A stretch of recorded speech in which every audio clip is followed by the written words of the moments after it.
நம்முடைய சந்தேகங்களுக்கு முற்றறிவு பெற்ற நிலையில் உள்ள பேராசிரியர்கள் நமக்கு விளக்கங்களை கொடுத்து நம்முடைய அறிவில் தெளிவினை உண்டாக்குகின்றார்கள். அவ்வகையில் இன்றைய கேள்வி பதில் நிகழ்ச்சியில் நம்முடன் இணைந்து நமக்கு சிற்றறிவு நிலையில் இயங்கிக் கொண்டிருக்கும் நம்முடைய அறிவில் பேரறிவு முற்றறிவு நிலைக்கு உயர்த்துவதற்கு தெளிவான விளக்கங்களை நமக்கு விளக்க இருப்பவர் நமது மதிப்பிற்குரிய முதுநிலை பேராசிரியர் ஸ்மார்ட் இயக்குனர் தாமோதரன் ஐயா அவர்கள்.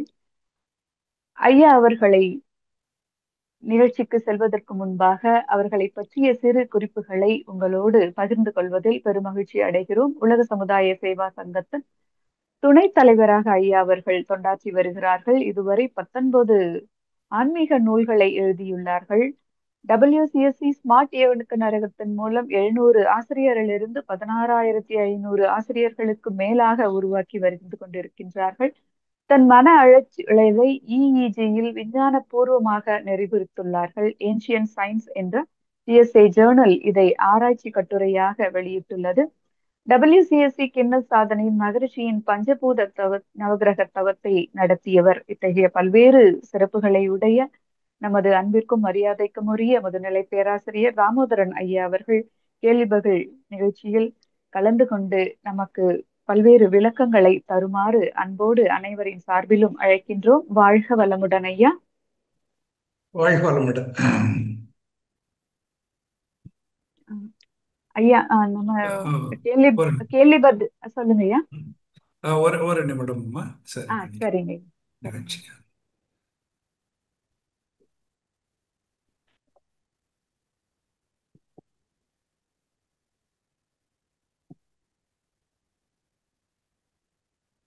Easy double click the exit full screen code. இது என்ன இது வரல ஓப்பன் ஆயிடுது.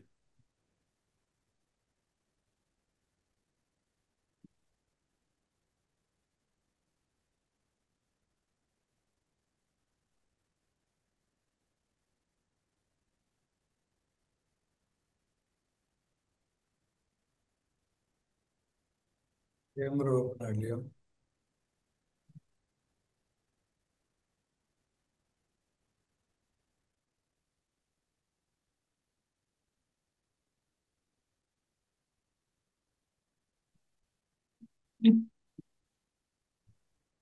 சரி, ஆனால் ஸ்டில்னஸாக இருக்கு.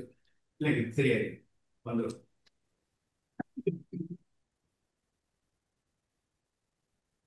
வாழ்க வளமுடன். வாழ்க வளமுடன் ஐயா. ஸ்டில் இருக்குங்க ஐயா. இன்னும் ஸ்டில்னஸ்ல இருக்கு ஈஸியா. ஆமா ஆமாங்க. ஸ்டில்னஸ்ல இருக்கு பாரு.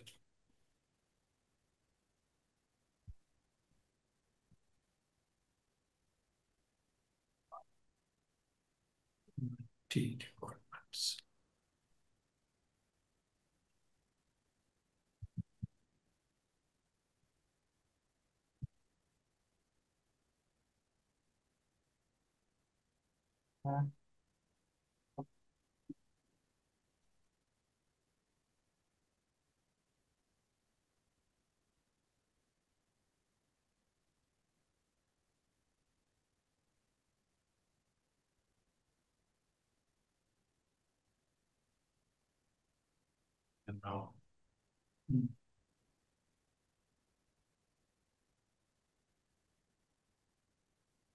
சரி, கேமரா இல்லைன்னா இதுல வச்சுக்கலாமா? சரிங்க ஐயா. ஓகே. இப்போ ஓகேங்கய்யா. ஓகே ஓகே ஓகே சரி. ஓகேம்மா. வாழ்க வளமுடன். வாழ்க வளமுடன். நிகழ்ச்சிக்கு அன்புடன் வரவேற்கிறோம் ஐயா. வாழ்க வளமுடன். வாழ்க வளமுடன். சந்தோஷம், மகிழ்ச்சி. ஐயா, நம்ம முதல்ல சில கேள்விகள் இருக்கின்றன. அந்த கேள்விக்கு நம்ம விடைகள் கேட்ட பிறகு அன்பர்களின் கேள்விக்கு செல்வோம் ஐயா. ஓகே ஓகே ஓகே ஓகேங்கய்யா. முதல் கேள்வியாக, இயற்கை மனிதனுக்கு நன்மை மட்டுமே செய்து கொண்டிருக்குமா அப்படின்னு ஒரு கேள்விங்க. எப்பொழுதும் இயற்கை மனிதனுக்கு நன்மை மட்டுமே செய்து கொண்டிருக்குமா? சரி, மகிழ்ச்சி. இது நிகழ்ச்சியை சிறப்பாக நடத்தி கொண்டிருக்கின்ற IT இயக்குநரக அன்பர்கள் அனைவருக்கும் மேலும் நேரலில் இணைந்திருக்கின்ற சிந்தனையாளர்கள் அத்தனை பேருக்கும் என்னுடைய அன்பை, வணக்கத்தை, மகிழ்ச்சியை தெரிவித்துக் கொண்டு இன்றைய கேள்வி பதில் நிகழ்ச்சியில நம்ம அனைவரும் பங்கு பெற்று நல்ல மேன்மையான சிந்தனைகளை உருவாக்கிக் கொள்வோம். கேள்வின்னா நமக்கு எல்லாமே தெரியும். ஆன்மீகத்துல குறிப்பாக கேள்வி அப்படின்னு சொன்னாலே மகிழ்ச்சி சொல்ற மாதிரி அறிவுக்கான தடை தான். நம்ம சிந்தனை செய்து கொண்டே போகும்போது அறிவுக்கு எங்கெல்லாம் தடை ஏற்படுகிறதோ அந்த இடத்துல அறிவு நின்றுவிடும். அறிவு முழுமை அது முக்தி அப்படின்னு தான் நம்ம பார்த்துருக்கிறோம். ஸோ அறிவு முழுமையை நோக்கி பயணிக்கும் போது தடையில்லாமல் சென்று கொண்டே இருக்க வேண்டும். அப்படி வரும்போது நாம் கற்றுக்கொண்டு இருக்கின்ற சில விஷயங்கள்ல சில சில சந்தேகங்கள் எல்லாம் அப்பப்போ ஏற்படும். அந்த சந்தேகங்களை எல்லாம் நம்ம நிவர்த்தி செய்து கொண்டே போகிறது தான் நம்ம இந்த நிகழ்ச்சி. இன்னைக்கு ஒரு கேள்வி கேட்டிருக்காங்க. இயற்கை மனிதனுக்கு நன்மை மட்டும் செய்து கொண்டிருக்குமா, இல்லை நன்மையை செய்து கொண்டிருக்குமா என்ற ஒரு சிந்தனை. இயற்கையினாலே தானே பரிணமித்து எல்லாவற்றையும் உருவாக்குகின்ற ஒன்றை தான் நம்ம இயற்கைன்னு சொல்றோம். தானே பரிமாணம் பெற்று பரிணமித்து பஞ்சபூதங்களிலிருந்து ஓரறிவு முதல் ஐந்தறிவு பிளஸ் ஆறறிவு நாமளும் சேர்ந்து இணைந்தது தான் இயற்கை. ஏன்னு சொன்னா இயற்கையை உருவாக்குறதும் இயற்கை, அதை ஊட்டி வளர்க்கிறதும் இயற்கை, அதை கொஞ்சம் கொஞ்சமாக முதிர்ச்சி பெற செய்வதும் இயற்கை, பிறகு தனக்குள்ளே அழைத்துக் கொள்வதும் இயற்கை. ஸோ இது எல்லாம் இயற்கையினுடைய பாகம்தான். அத்தனையும் இந்த பிரபஞ்சத்தில் இருக்கிற அத்தனை விஷயங்களும். இப்போ இயற்கை நமக்கு நன்மையே செய்து கொண்டு இருக்குமானா நன்மை தான் செய்து கொண்டு இருக்கும். இயற்கை எப்பொழுதும் தானே படைத்த தன் ஜீவன்களை அல்லது தன்னுடைய உயிர்களை அல்லது தன்னுடைய பொருட்களை இறைவன் எந்த வழியில மேன்மைப்படுத்த வேண்டுமோ அதற்காகத்தான் உபயோகித்துக் கொண்டிருக்கிறார். இப்போ நம்மை மேன்மைப்படுத்துவதற்காக இயற்கையானது நம்மை சரிப்படுத்தி கொண்டே இருக்கிறது. அப்படித்தான் நமக்கு நன்மை அளித்து கொண்டே இருக்கிறது.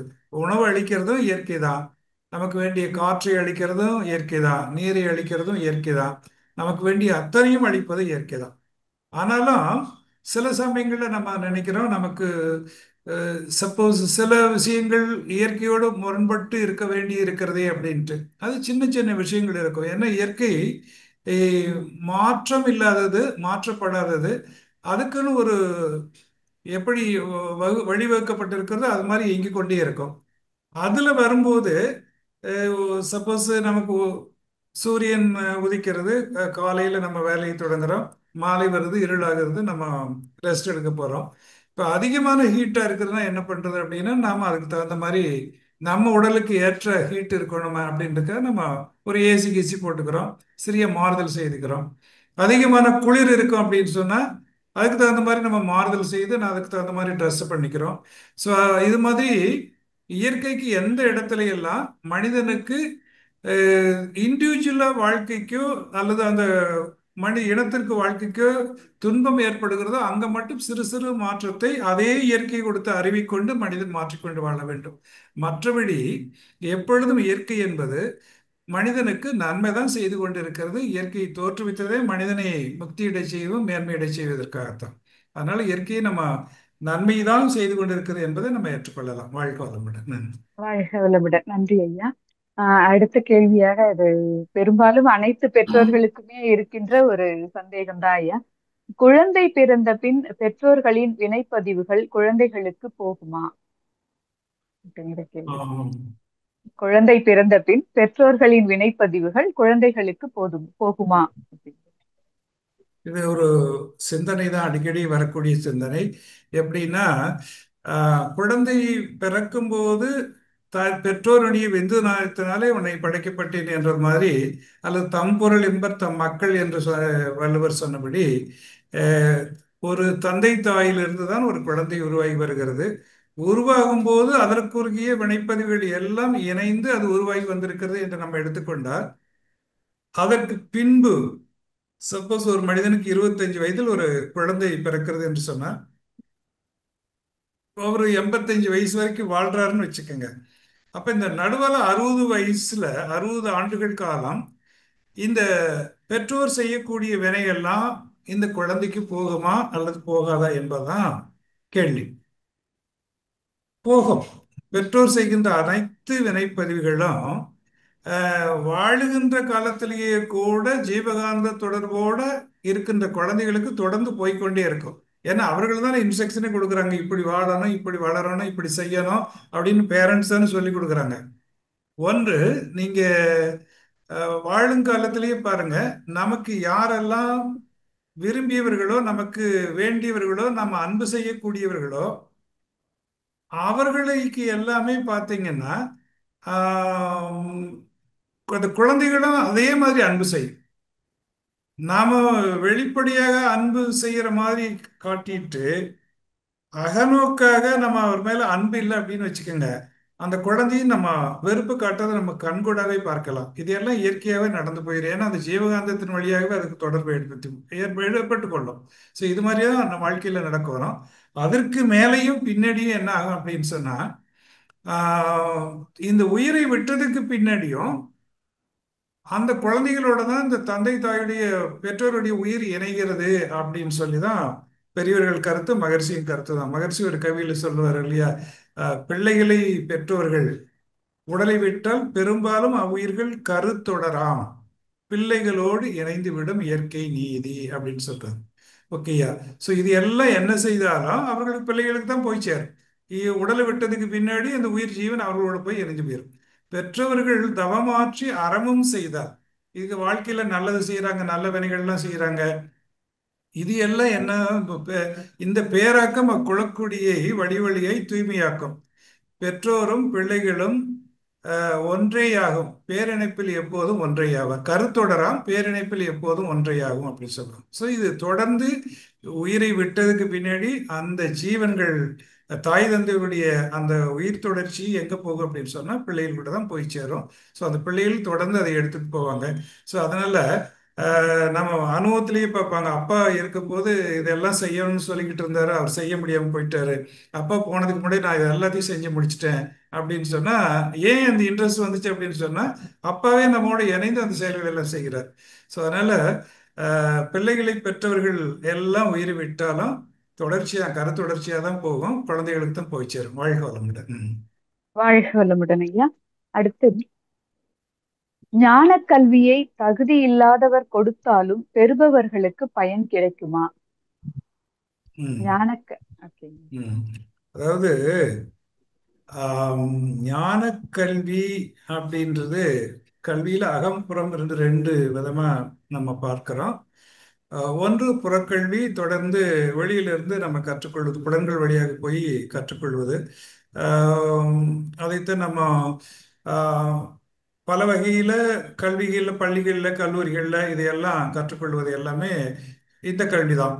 இப்போ பெரும்பாலும் இப்போ இதில் சொல்லும்போது எழுத்தறிவு, சாமி சொல்லும்போது எழுத்தறிவு, தொழிலறிவு, இயற்கை தத்துவ அறிவு, ஒழுக்க பழக்கங்கள் என்று சொல்றதுல எழுத்தறிவு, தொழிலறிவு இது எல்லாமே வெளியில கற்றுக்கொள்ளக்கூடிய அறிவு தான்.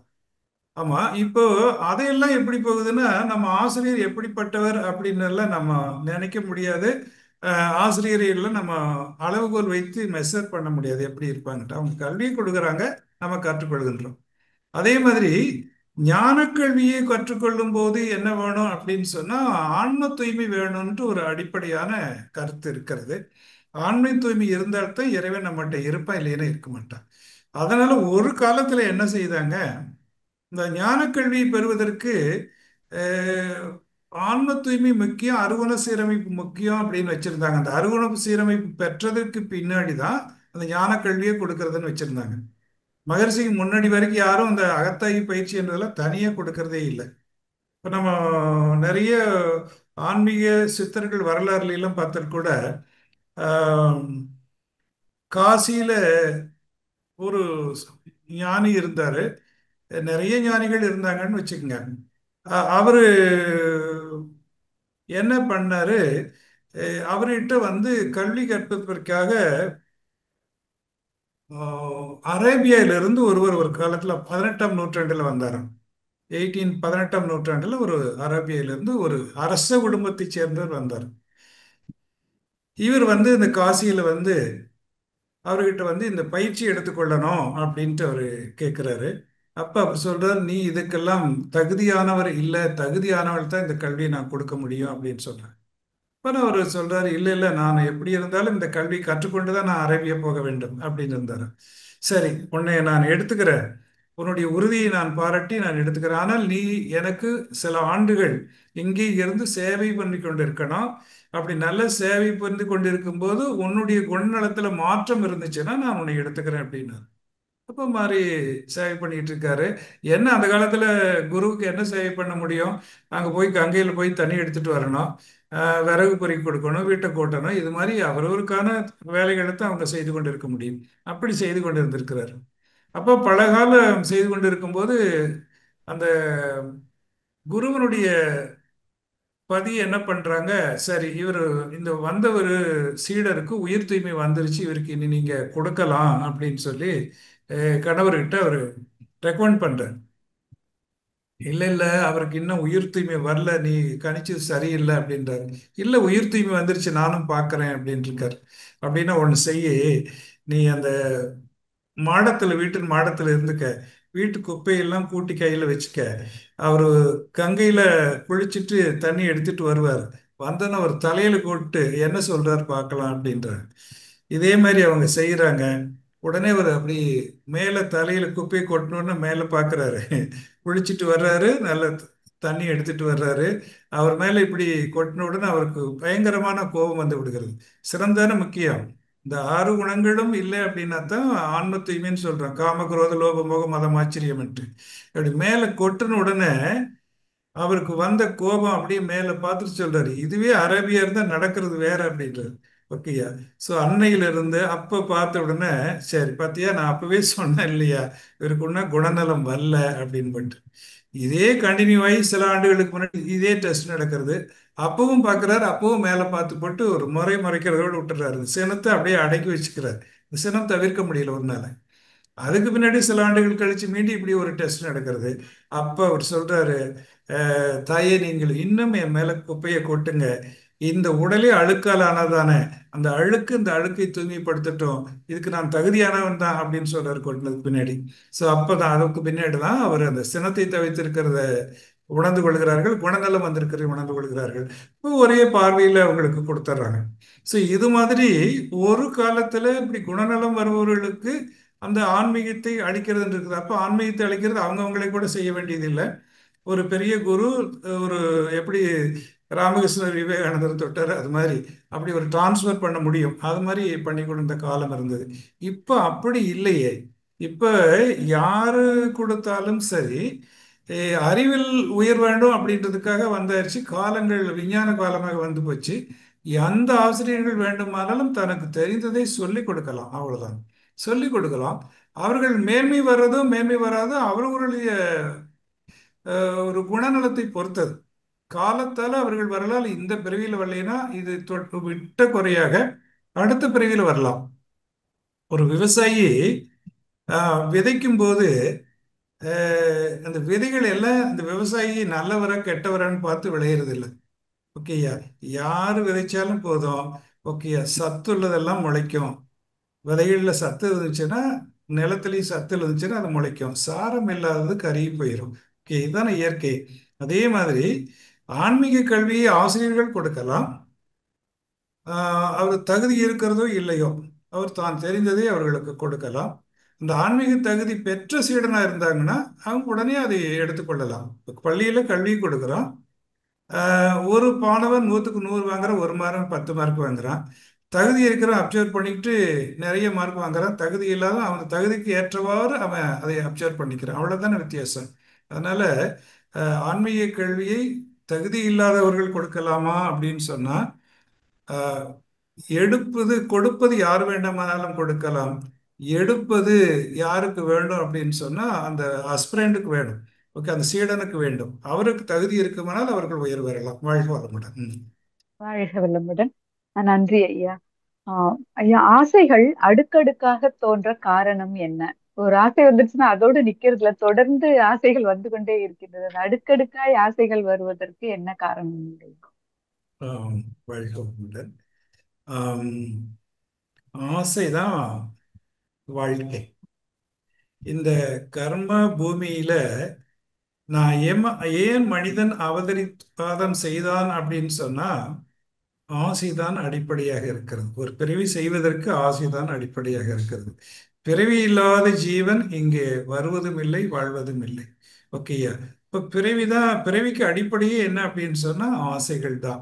மகரிஷி குழந்தை மரணத்தை பத்தி சொல்லும்போது சொல்வார், ஏன் குழந்தை பிறந்த உடனே மரணிக்கிறது அப்படின்னு சொன்னா, அந்த பிறந்து இறக்க வேண்டும் என்ற ஒரு பதிவு மட்டும்தான் அதுக்கு இருந்தது. அதனால பிறந்த உடனே அது இறந்து போச்சு.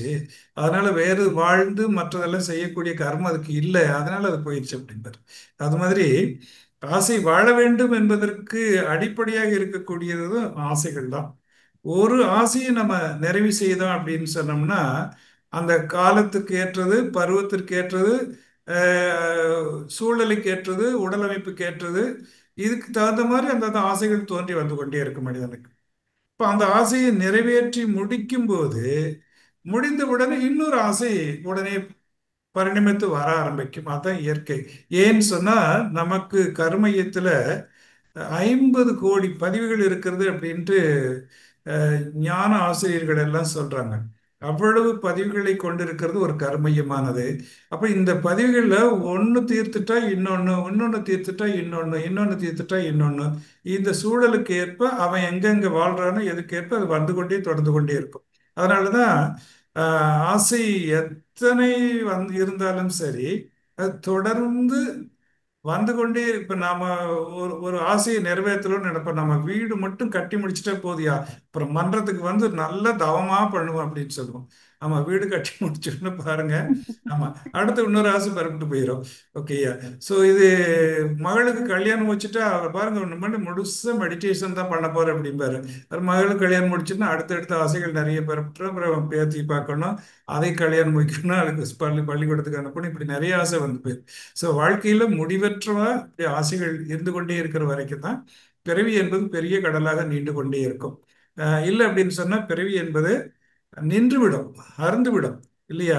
ஸோ மகான்கள் கூட நம்ம சரித்திரத்துல பார்க்கிறோம். ராமகிருஷ்ண பரமஹம்சர் ஒரு இடத்துல சொல்லும்போது, நான் ஒரு எழுந்திருச்சுன்னு தியானத்தை முடிச்சு எழுந்த உடனே அவர் எனக்கு சந்தோஷம் கொடுங்க, சந்தோஷம். சந்தோஷம்னா இனிப்பு, வடமொழியில. ஸோ இனிப்பு வேணும், இனிப்பு வேணும் அப்படிம்பாங்க. அப்போ இனிப்புனா என்ன? 5 ஸ்டார் இருக்க போது இனிப்புனா ஒரு கருப்பட்டியே வெல்லம், இது மாதிரி இருக்கிறது கல்கண்டு, இது மாதிரி இருக்கிறது டப்பால் ஓட்டு வச்சிருப்பாங்க. இது எதுக்குன்ட்டு அவரே சொல்றாரு, இந்த இந்த ஆசையை நான் மனசுக்குள்ள நானே வச்சிருக்கிறேன், இந்த ஆசையை நான் விட்டுட்டேன் அப்படின்னு சொன்னா என் உடல் விட்டு உயிர் போயிடும் அப்படின்ட்டு. ஏதாவது ஒரு சில ஆசைகள் ஆகுது. அப்படி மிகப்பெரிய ஞானிகள் கூட ஏதாவது சில ஆசைகளை மனதுக்குள்ள வைத்திருக்கிற வரைக்கும் தான் அவர்கள் வாழ்க்கை நீட்டித்து கொண்டிருக்கும். வாழ்க்கையை நீட்டிக்க முடியாத ஆசைகள் இல்லை அப்படின்னு சொன்னா வாழ்க்கையை நீட்டிக்காமல் போய்விடும். ஓகே. ஸோ அதனால ஆஹ், ஆசைகள் தொடர்ந்து வரணும், வர்ற வரைக்கும் தான் வாழ்க்கை போய்க்கொண்டே இருக்கும். ஆசைகள் இருந்துச்சுன்னா அது முழுமை முக்தி அப்படின்ற நிலைக்கு போயிடும். வாழ்க்கை வளமுடன். வாழ்க வளமுடன். நன்றி ஐயா. அடுத்து வினைகள், அதாவது செயல்களை நாம் தேர்ந்து ஆற்றலாமா? நம்ம ம். தேர்ந்தெடுத்து வினைகளை செய்யலாமா அப்படின்னு ஒரு ம். சந்தேகங்க. ம். ம். ம். அது செயல்கள் அப்படின்றது கர்மான்னு சொல்றோம், வினைகள் சொல்றோம். இந்த கர்மாவை நம்ம செலக்ட் பண்ணி இந்த கர்மா மட்டும் நம்ம வாழ்க்கையில செய்து கொண்டே இருக்கலாம் அப்படின்ட்டு நமக்கு நிறைய பேருக்கு விருப்பம் இருக்கும். ஏன்னா நல்லதை மட்டும் சேர்ந்து நல்லதை மட்டும் ஆற்றிக்கொண்டே இருந்தா நமக்கு போதும், வாழ்க்கையில மற்றதெல்லாம் நம்ம தொடக்கூடாது அப்படின்னு கூட நம்ம நினைக்கலாம். பட் கர்மா என்பது நிறைய வாழ்க்கையில தானே தோன்றிக் கொண்டே இருக்கும். காலையில மனிதன் வாழ்க்கையில வீட்டில் ஸ்டார்ட் பண்ணும்போது, வாழ்க்கையை தொடங்கும் போது, இன்னைக்கு அவர் ஒரு இடத்துக்கு போகணும் அப்படின்ட்டு ரொம்ப நேரமா காலத்தோட போகணும்னு பரப்பிட்டு கொண்டிருப்பாருன்னு வச்சுக்கங்க. ஒரு தந்தை ஒரு குழந்தை உடனே வந்து, அப்பா அன்னைக்கு எங்க ஸ்கூல்ல ப்ராஜெக்ட் இருக்குது, எனக்கு இதை வாங்கிட்டு வந்து கொடுங்க அப்படின்னு சொல்றேன்னு வச்சுக்கங்க. வேற சூழல் இல்லை, வழி இல்லை, அவர் தான் போய் வாங்க வேண்டிய நிலை இருந்ததுன்னா அவர் அதை போய் வாங்கிட்டு வந்து அவர் கொடுத்து அனுப்பிச்சு அவனுக்கு திருப்திப்படுத்திட்டு தான் அவர் அடுத்த வேலையை பார்க்க முடியும். இது அவருக்கு ஒரு கடமையாகிறது. இது மாதிரி தினந்தோறும் எழுந்த உடனே ஒரு மனிதனுக்கு எத்தனை கடமைகள் இருக்கிறது பாருங்க. அந்த கடமைகள் எல்லாமே தான் விரும்பியோ விரும்பாமலோ அவன் செய்தே ஆக வேண்டியிருக்கு. இதெல்லாமே வருகின்ற கடமைகள் எல்லாமே தானே வருகின்ற கடமைகள் ஆகிவிடும். ஓகே, தானே தோன்றுகின்ற கடமைகள் ஆகிவிடும். அப்புறம் சில கடமைகள் என்ன ஆகும், கர்மா என்ன ஆகும் அப்படின்னு சொன்னா, எதிர்பாராத விதமாக தோன்றுகின்ற கர்மாக்கள் நிறைய இருக்கும். நம்ம நேரம் போய்க்கொண்டே இருக்கிறோம், நடுவழியில ஒரு ரோடு பிளாக் ஆகிருதுன்னு வச்சுக்கோங்க. நம்ம குறிப்பிட்ட காலத்துக்குள்ள நம்ம அங்கே போகணும்னு பிறப்பட்டு போயிட்டு இருக்கிறோம். ரோட் பிளாக் ஆகி நம்ம அறியாம நாம 1 மணி நேரம் 2 மணி நேரம் கூட நிற்க வேண்டியதா இருக்கும். ஸோ இதனால நாம அதுக்கு காரணமே இல்லை. ஆனா இயற்கையாக நடக்கக்கூடிய இது மாதிரி எத்தனையோ விஷயங்கள், ஒரு ஆக்சிடென்ட் ஆகி யாருக்காவது ஆகிருது, அவளுக்கு நம்ம ஹெல்ப் பண்ண வேண்டி இருக்கிறது, இப்படி எல்லாம் செய்து விட்டு போக வேண்டி இருக்கிறது. So இதெல்லாம் நிறைய கடமைகள் என்னாகும் அப்படின்னு சொன்னா, நாம விரும்புகிறோமோ அல்ல விரும்பலினால் கூட இயற்கையில நமக்கு எதிர்கொண்டு நம்ம செய்கின்ற கடமையை அல்லது கர்மாவை மாற்றி வைக்கக்கூடியது, வினைகளை மாற்றி வைக்கக்கூடியதாக அமையும். அப்படி நிறைய கர்மாக்கள் தோன்றிக் கொண்டே இருக்கும். அதனால கர்மாவனுடைய அதனுடைய வழியில நம்ம போய்க்கொண்டே போய் எதிர்கொண்டதெல்லாம் நம்ம கிளியர் பண்ணிக்கிட்டே போய்க்கொண்டே இருக்கணும்.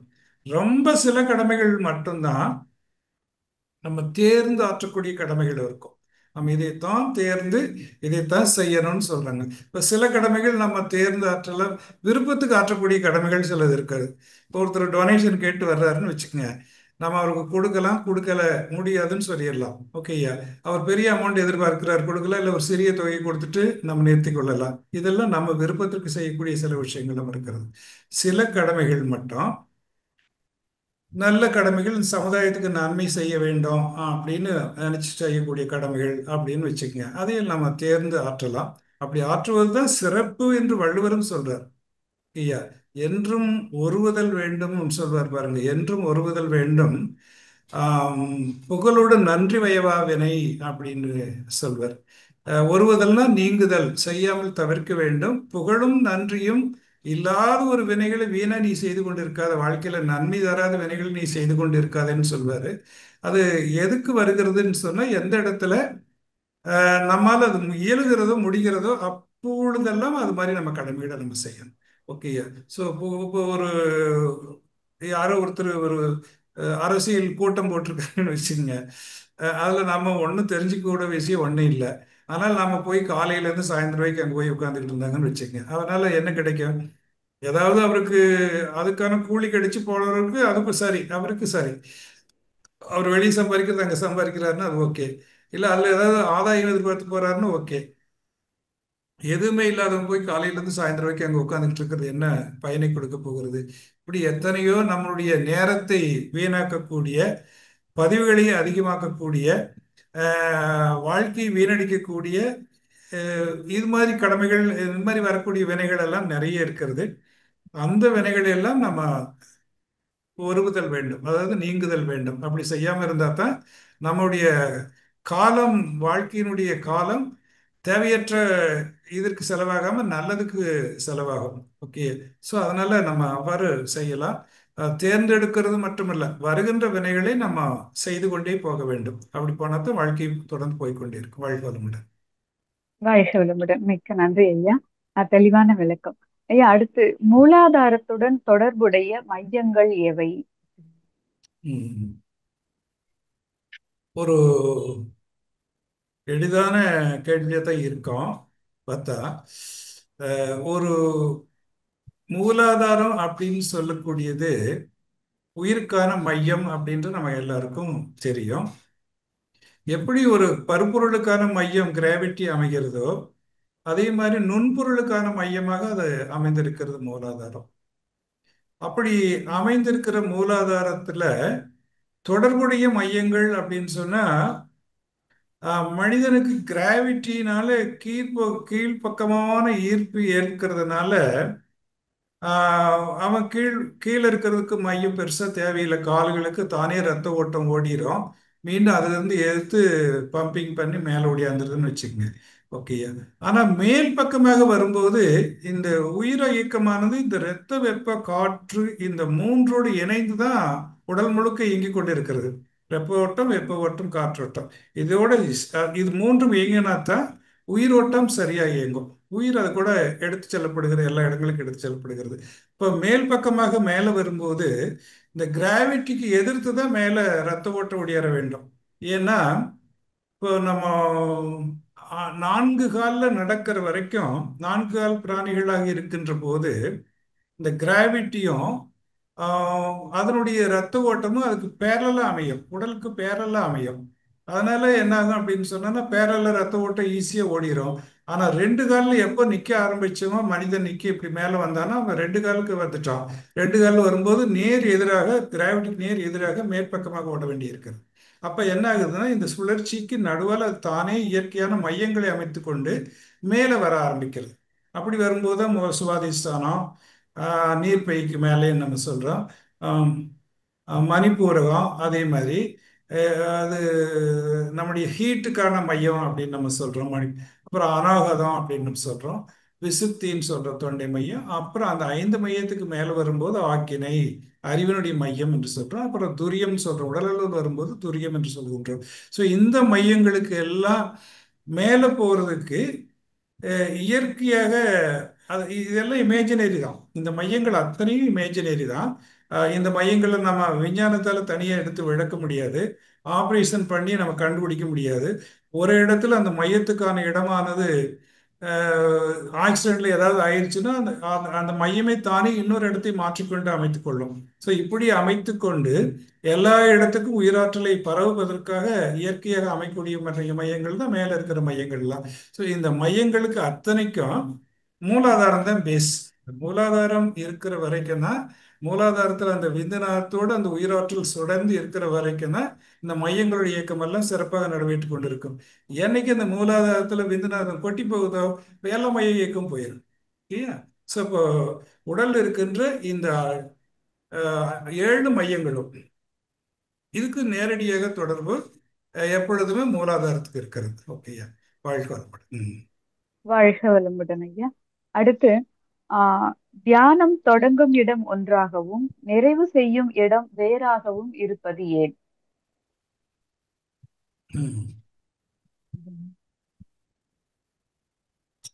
தியானத்தை நடைமுறையில கூட தொடங்கும் இடத்திலேயே ஒரு மனிதன் நின்று விட்டான், அவன் வாழ்க்கையில வெற்றி பெறவில்லை, முன்னேற்றம் பெறவில்லை, பயணத்தை முடிக்கவில்லை என்றுதான் பொருளாகிறது. தொடங்கும் இடத்திலிருந்து அவன் மேலும் மேலும் மேலே கொண்டு மேலே போய் மேற்பக்கமாக அது அடுத்த இடத்திற்கு அவன் பயணிக்கின்ற போதுதான் அவன் அடுத்தடுத்த நிலையை அடைகின்றான். ஒரு மையத்துல தான் தொடக்கத்துல ஆரம்பிக்க வேண்டியிருக்கு எந்த ஒரு நிலையும் சரி. இப்ப நம்ம இங்கிருந்து ஒரு 1000 மைல் கடந்து போவதாக இருந்தாலும் கூட நம்ம வீட்டில இருந்து தான் முதல் ஸ்டெப் எடுத்து வைக்கிறோம். ஓகேயா? கடைசியில போய் நிறைவேற்ற இடம் இன்னொரு இடமாக இருக்க வேண்டும். அதே மாதிரி தியானத்திலையும் என்ன சரி, கீழே மையத்தில் ஆரம்பிக்கிற, பெரும்பாலும் கீழே மூலாதாரத்தில் ஆரம்பிச்சாங்க. சாமி வந்ததுக்கு பின்னாடி தான் மூலாதாரத்தில் வந்து நீங்க மேலே வரமாட்டீங்கன்னு சொல்லி நமக்கு அதுக்கு பைபாஸ் பண்ணி ஆக்னியில கொண்டு வந்து வச்சுட்டு அப்புறம் துரியம் கொடுத்து, அப்புறம் சாந்தி கொடுத்து, துரியம் கொடுத்து, அப்புறம் கீழ் மையங்களில் ஓப்பன் பண்ணாங்க. ஸோ அது ஒவ்வொரு மையத்திலையும் நம்ம கொஞ்சம் கொஞ்சமா கொஞ்சம் கொஞ்சமா தியானம் ஒன்றாக நிறைவு செய்யும் வெவ்வேறு மேல மேல மேல மேல வரும்போது அறிவினுடைய ஆற்றல் அதிகமாகிக் கொண்டே இருக்கிறது. மூலாதாரத்தில் இருக்கும்போது ஒரு உடலுக்கான ஒரு ஆற்றல் அதிகமாக இருக்கிறதுன்னு வச்சு, உடல் இயக்கத்திற்கான ஆற்றல் இந்த 5 பஞ்சபூதங்களுக்கான 5 மையங்களும் கடந்து அறிவிக்கான 6வது மையம் வரும்போதுதான் தன்னுடைய வாழ்வுடைய நோக்கத்தை உணர்ந்து கொள்கின்ற மேன்மையை ஒரு மனிதன் பெறுகின்றார். அதனாலதான் அறிவிக்கான மையமாக இங்க ஆக்கினையை வச்சாங்க, பிட்யூட்ரி கிளாண்ட் அப்படின்னு நம்ம சொல்றோம். ஸோ இங்கதான் மனிதன் வந்து மாற்றி பிறக்க வேண்டும் என்றும், மனிதன் மேன்மை பெற வேண்டும் என்றும், உயர்வு பெற வேண்டும் என்றும், தன்னுடைய வாழ்வின் நிலையை உணர்ந்து கொள்ள வேண்டும் என்பதற்காகத்தான் இங்கே மேலே கொண்டுட்டு வந்து இங்க அறிவின் மையம் வரும்போது அவன் உணரக்கொள்கின்றான். அதனால இந்த எந்த ஒரு தியானமாக இருந்தாலும் கொஞ்சம் கொஞ்சமா அடுத்தடுத்த நிலைக்கு வந்து அடுத்த நிலைக்கு வந்து மேலே தான் முடியணும்.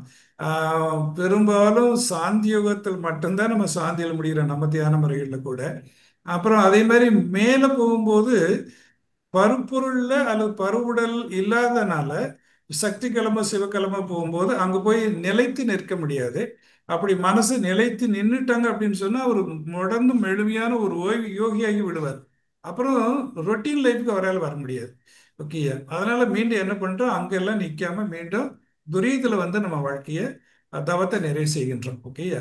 ஸோ அதனால மேன்மையான மையமாக இருக்கக்கூடியது என்னன்னா, உடல் அளவில் மேன்மையாக இருக்கக்கூடியது மூளையினுடைய மேன்மை இடமான துரியம் அப்படின்றதுதான். ஸோ அதனால தான் மேன்மை போகிறோம். பழைய இடத்துல இருந்து கீழே இருக்கிறதுனால என்ன ஆகும் அப்படின்னு சொன்னால், நாம் எந்த நிலையில் இருந்தோமோ வாழ்க்கை நிலையில் அதில் விட்டு இந்த காலத்துக்கு ஏற்ப மாறி இருப்போமே தவிர அதற்கு மேலே மாற்றம் வராது என்பதனால மையங்களை மாறி மாறி மாறி மேலே வருவது, மேலே வந்து நிறைவு செய்வதும் காரணமாகிறது. வாழ்க வளமுடன்.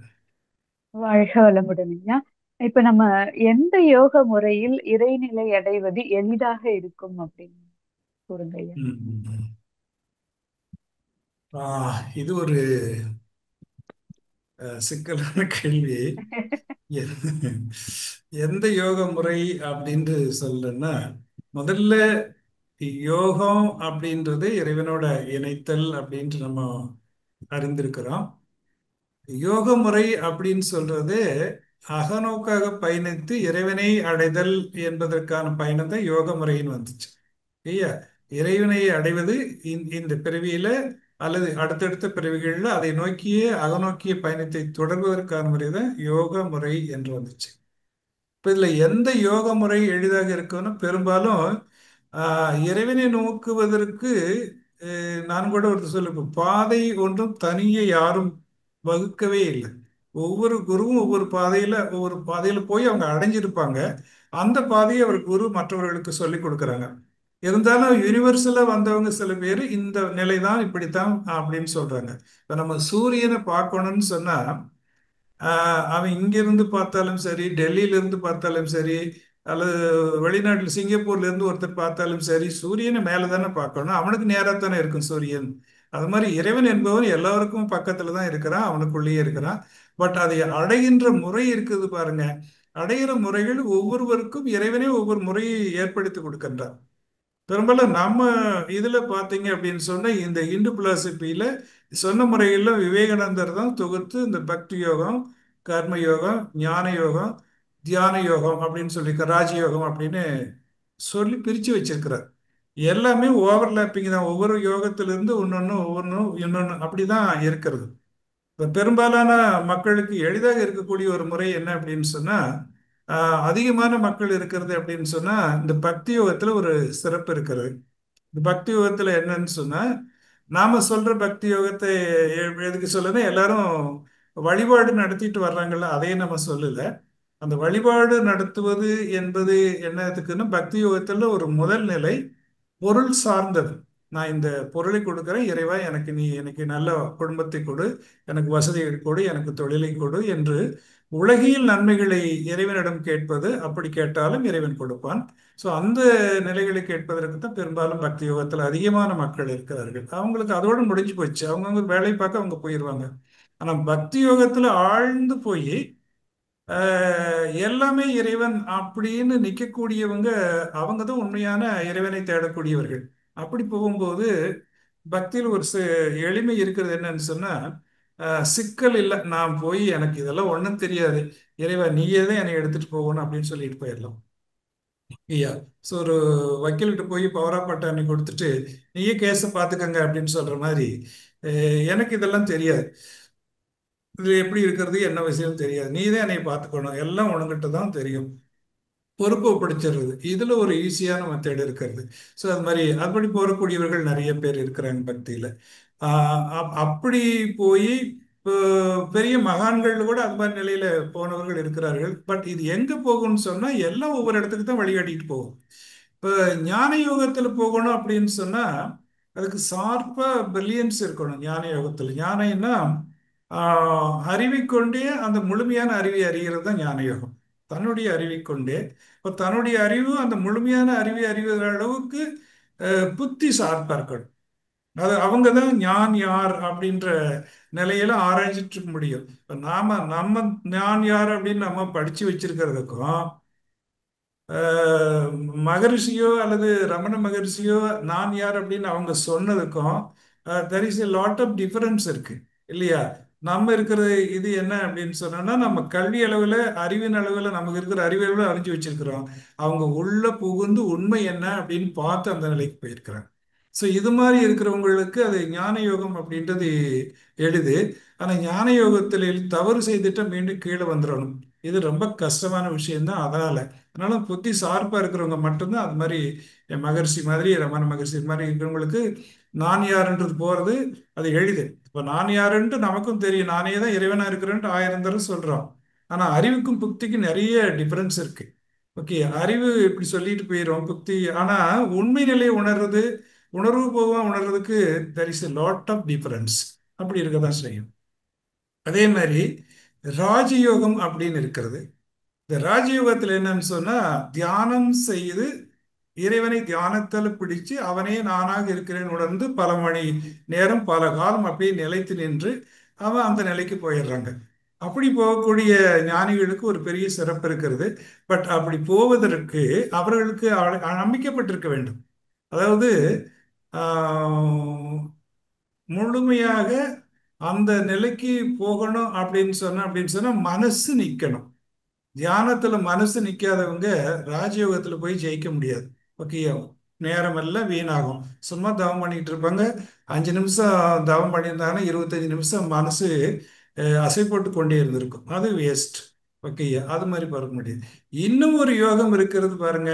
அதைத்தான் மகரிஷி சொல்றாங்க, சயின்டிபிக்கான யோகம். இந்த காலத்திற்கு கலியுகத்திற்கு ஏற்றோ இந்த தலைமுறைக்கு ஏற்ற இது யோகம் அப்படின்னு சொல்றாங்க. அது என்னன்றது அந்த கர்ம யோகம் அப்படின்னு சொல்றாங்க. கர்ம யோகத்துல நெறிகளை நீ எல்லா செயல்களையும் தொடர்ந்து செய்து கொண்டே இரு. அதை நீ இறைவனுக்கு அர்ப்பணித்து விடு. எல்லாவற்றையும் நீ இறைவனுக்கு அர்ப்பணித்து விடு.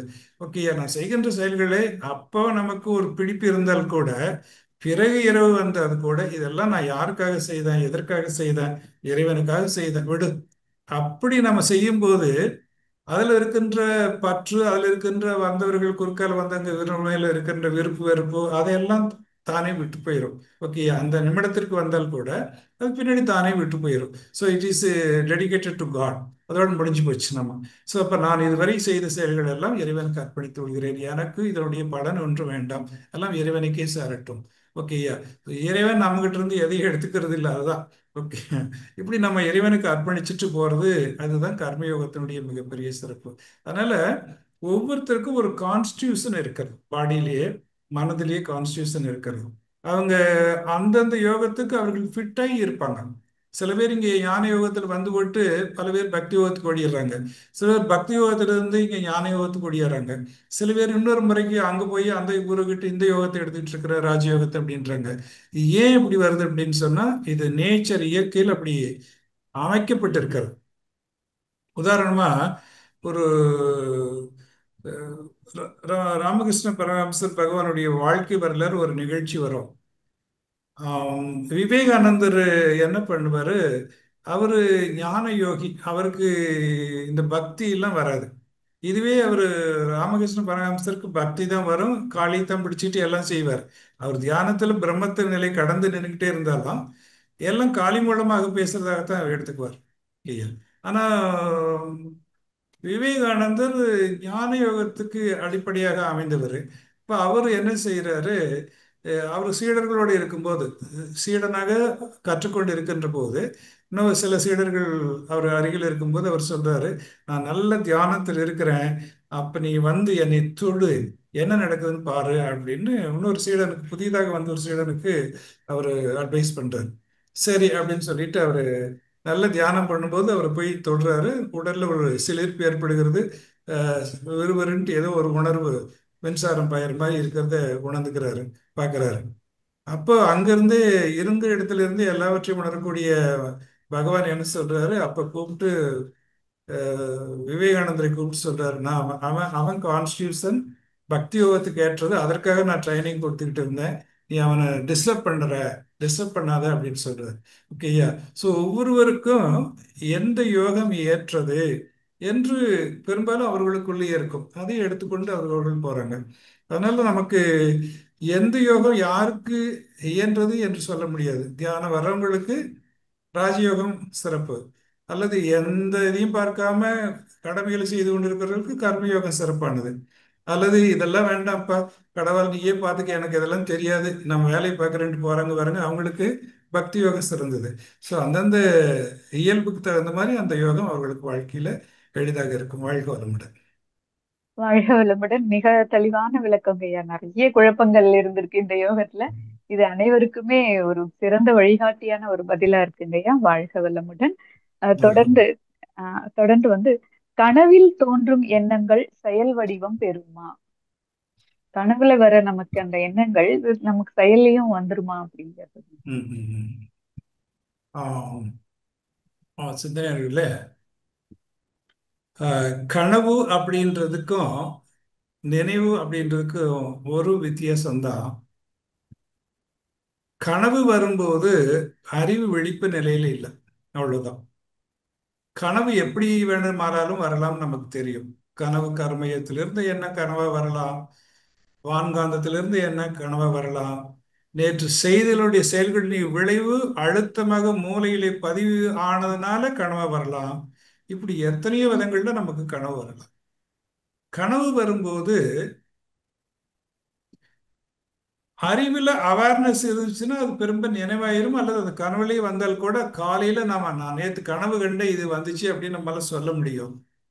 அறிவு விழிப்பு நிலையில இல்லாம ஒரு எண்ணம் போயிடுச்சுன்னா நாம் என்னமோ உளறி கொண்டு இருக்கிறோன்ட்டு முடிச்சுக்கிட்டு இருக்கிறவங்க சொல்லுவாங்க, நீ ஏதோ கனவு கண்டு உளர்ன, என்ன உளர்னேன் சொல்லுவாங்க. நமக்கே தெரியாது, நம்ம கனவு கண்டது கூட தெரியாது, பட் கனவு கண்ட மாதிரி இருக்கலாம். அது மாதிரி கூட நிறைய இருக்கு. அப்போ அந்த கனவுகள் ஆஹ், எந்த அளவுக்கு ஆழமாக இருக்கிறதோ தோன்றும் எண்ணங்கள் செயல்களுக்கு வருமா அப்படின்னு கேட்டா, சில எண்ணங்கள் வரும். இப்ப நம்ம நினைக்கிற விஷயங்கள் எல்லாமே செயலுக்கு வருமா அப்படின்னு சொன்னா நிறைய விஷயம் வாழ்க்கையில நினைக்கிறோம், அதெல்லாம் நடக்கிறது இல்லை. அதே மாதிரிதான் கனவுலையும் எத்தனையோ வரும். சில சமயம் அது நடைபெறும். அது அவங்களுக்கு வரும்போது அந்த கனவு நாளை அல்லது சில மாதங்கள் கழித்து நடக்கக்கூடிய விஷயங்கள் எல்லாம் பிரபஞ்சத்தில் இருக்கிறது, வான்காந்தத்தில் இருக்கிறது. இந்த வான்காந்தத்திலிருந்து அவர்கள் மூலமாக அந்த செய்தி லீக் ஆச்சுன்னா, மூளை செல்கள் வழியாக லீக் ஆகும்போது அவர்களுக்கு அந்த செய்திகள் காட்சிகளாக காட்டப்படும். அப்படி காட்சிகளாக காட்டப்படும் போது அவர்களுக்கு அந்த கனவுகள் செயலுக்கு வரும். அவர்கள் நான் கனவு கண்டு அதே மாதிரி நடந்தது, அல்லது அடுத்த நாள் நடந்தது, அடுத்த வருஷம். இது சில பேருக்கு, யாருக்கு வேணுமானாலும் வரலாம். இவர்கள் இவங்களுக்கு தான் வரும், இவங்களுக்கு தான் வரணும் இல்லை. ஒரு மிகச் சாதாரணமா இருப்பார் அவரு, அவருக்கு அது தெரியும், அது மாதிரி வந்திருக்கலாம். ஸோ இதெல்லாம் அது மாதிரி வரக்கூடியது. மற்ற கனவுகள் எல்லாம் செயலுக்கு வருது அப்படின்னு சொன்னா பல கனவுகள் செயலுக்கு வருவதே இல்லை. ஆஹ் எப்படி அப்படின்னா, அது அந்த கனவு கண்டது கூட நினைவுல இருக்காது, அப்படி போயிருக்கும். பெரும்பாலும் எதை பத்தி நினைத்து கொண்டே இருக்கிறோமோ அந்த மாதிரி கனவுகள் வரும்போது மனிதனுக்கு ஒரு ஆக்கத்தை கொடுக்கும். ஒரு தெய்வீக கனவுகள்ல வருதுன்னா நம்ம தெய்வத்தையே நினைச்சுக்கிட்டு இருக்கிறோம், மகான்களையே நினைச்சுக்கிட்டு இருக்கிறோம். அவர்கள் வந்து யாராவது நமக்கு ஒரு அட்வைஸ் பண்ணிட்டு போனாங்க. ஸோ இதெல்லாம் ஞாபகத்தில் இருந்துச்சுன்னா நம்மை உயர்த்தும். ஆகா, அவங்களே வந்து நமக்கு சொல்லிட்டு போனாங்க. ஏன்னா அறிவின் மூலமா தான் சொல்ல முடியும். சொல்லக்கூடிய விஷயங்களும் மகான்கள் நமக்கு மேல் நிலையில குருக்களாக இருந்து உபதேசிக்கிறதும் அறிவின் மூலமாகத்தான் வரும். ஓகேயா, மனதின் மூலமாகத்தான் வரும். அப்படி வரும்போது நமக்கு அது ஊக்கத்தை கொடுக்கும், மேன்மையை கொடுக்கும், வெற்றியை கொடுக்கக்கூடியதாக அமையும். ஸோ நம்ம அந்த நிலைக்கு மேலே உயர்ந்து கொண்டே போக முடியும். அப்படி வராத போது நமக்கு அதனால எத்தனையோ கனவுல எத்தனையோ நினைவேளைகள் அது ஒன்றா நம்ம பாவித்துக் கொள்ள வேண்டியதுதான்.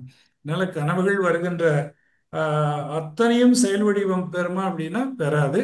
ஒரு குறிப்பிட்ட செயல் வடிவப்படியும் நம்ம மனசு உயர்ந்துச்சுன்னா, ஆன்ம தூய்மை பெற்றுச்சுன்னா, ஒரு சிந்தனைகள் நல்லா உயர்ந்துச்சு அப்படின்னு சொன்னோம்னா நமக்கு அது நியரிங் டு காட் அப்படி வரும்போது அது மாதிரி நிறைய விஷயங்கள் நமக்கு தெரியும். வாழ்க்கை வர முடியும்.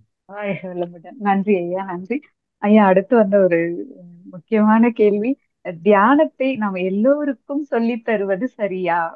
நம்ம யார் வந்தாலும் நம்ம சொல்லி கொடுக்கிறோம், தீட்சை கொடுக்கிறோம்.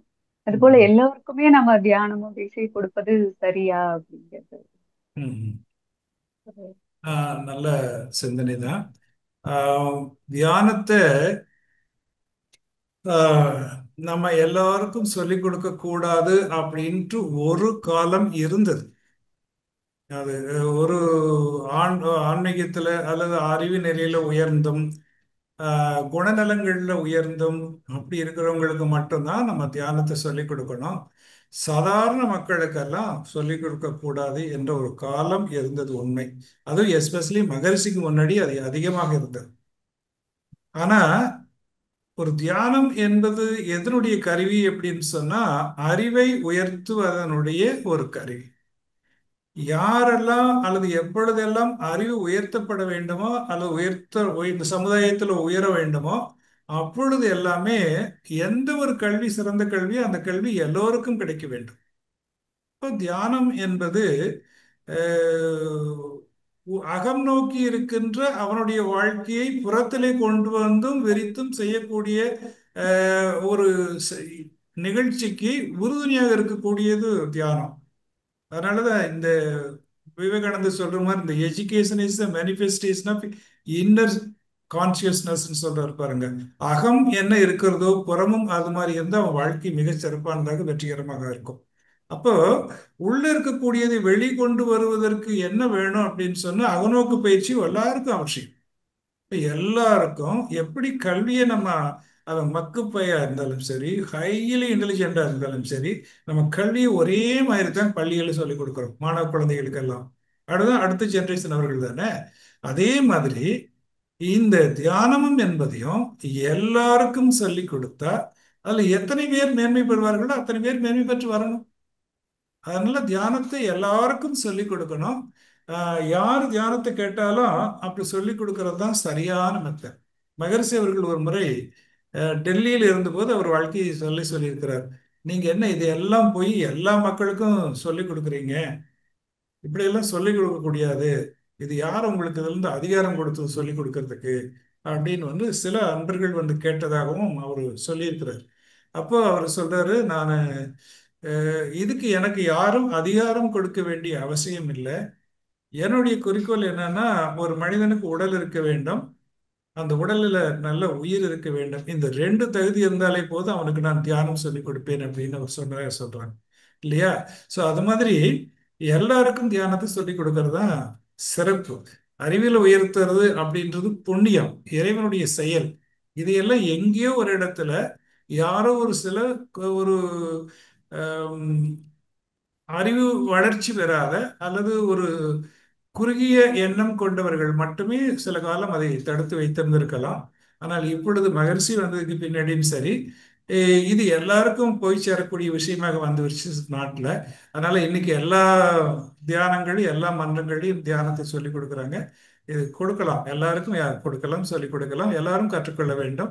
எல்லாரும் மனித வாழ்க்கையில உயர்வு நிலை வர வேண்டும். வாழ்க்கை வளமுடன். வாழ்க வளமுடன். ஐயா, ஒரு அடிப்படை கேள்வி, ஆனாலும் அன்பர்கள் இந்த கேள்வியை திரும்ப திரும்ப கேட்டுட்டே இருப்பாங்க.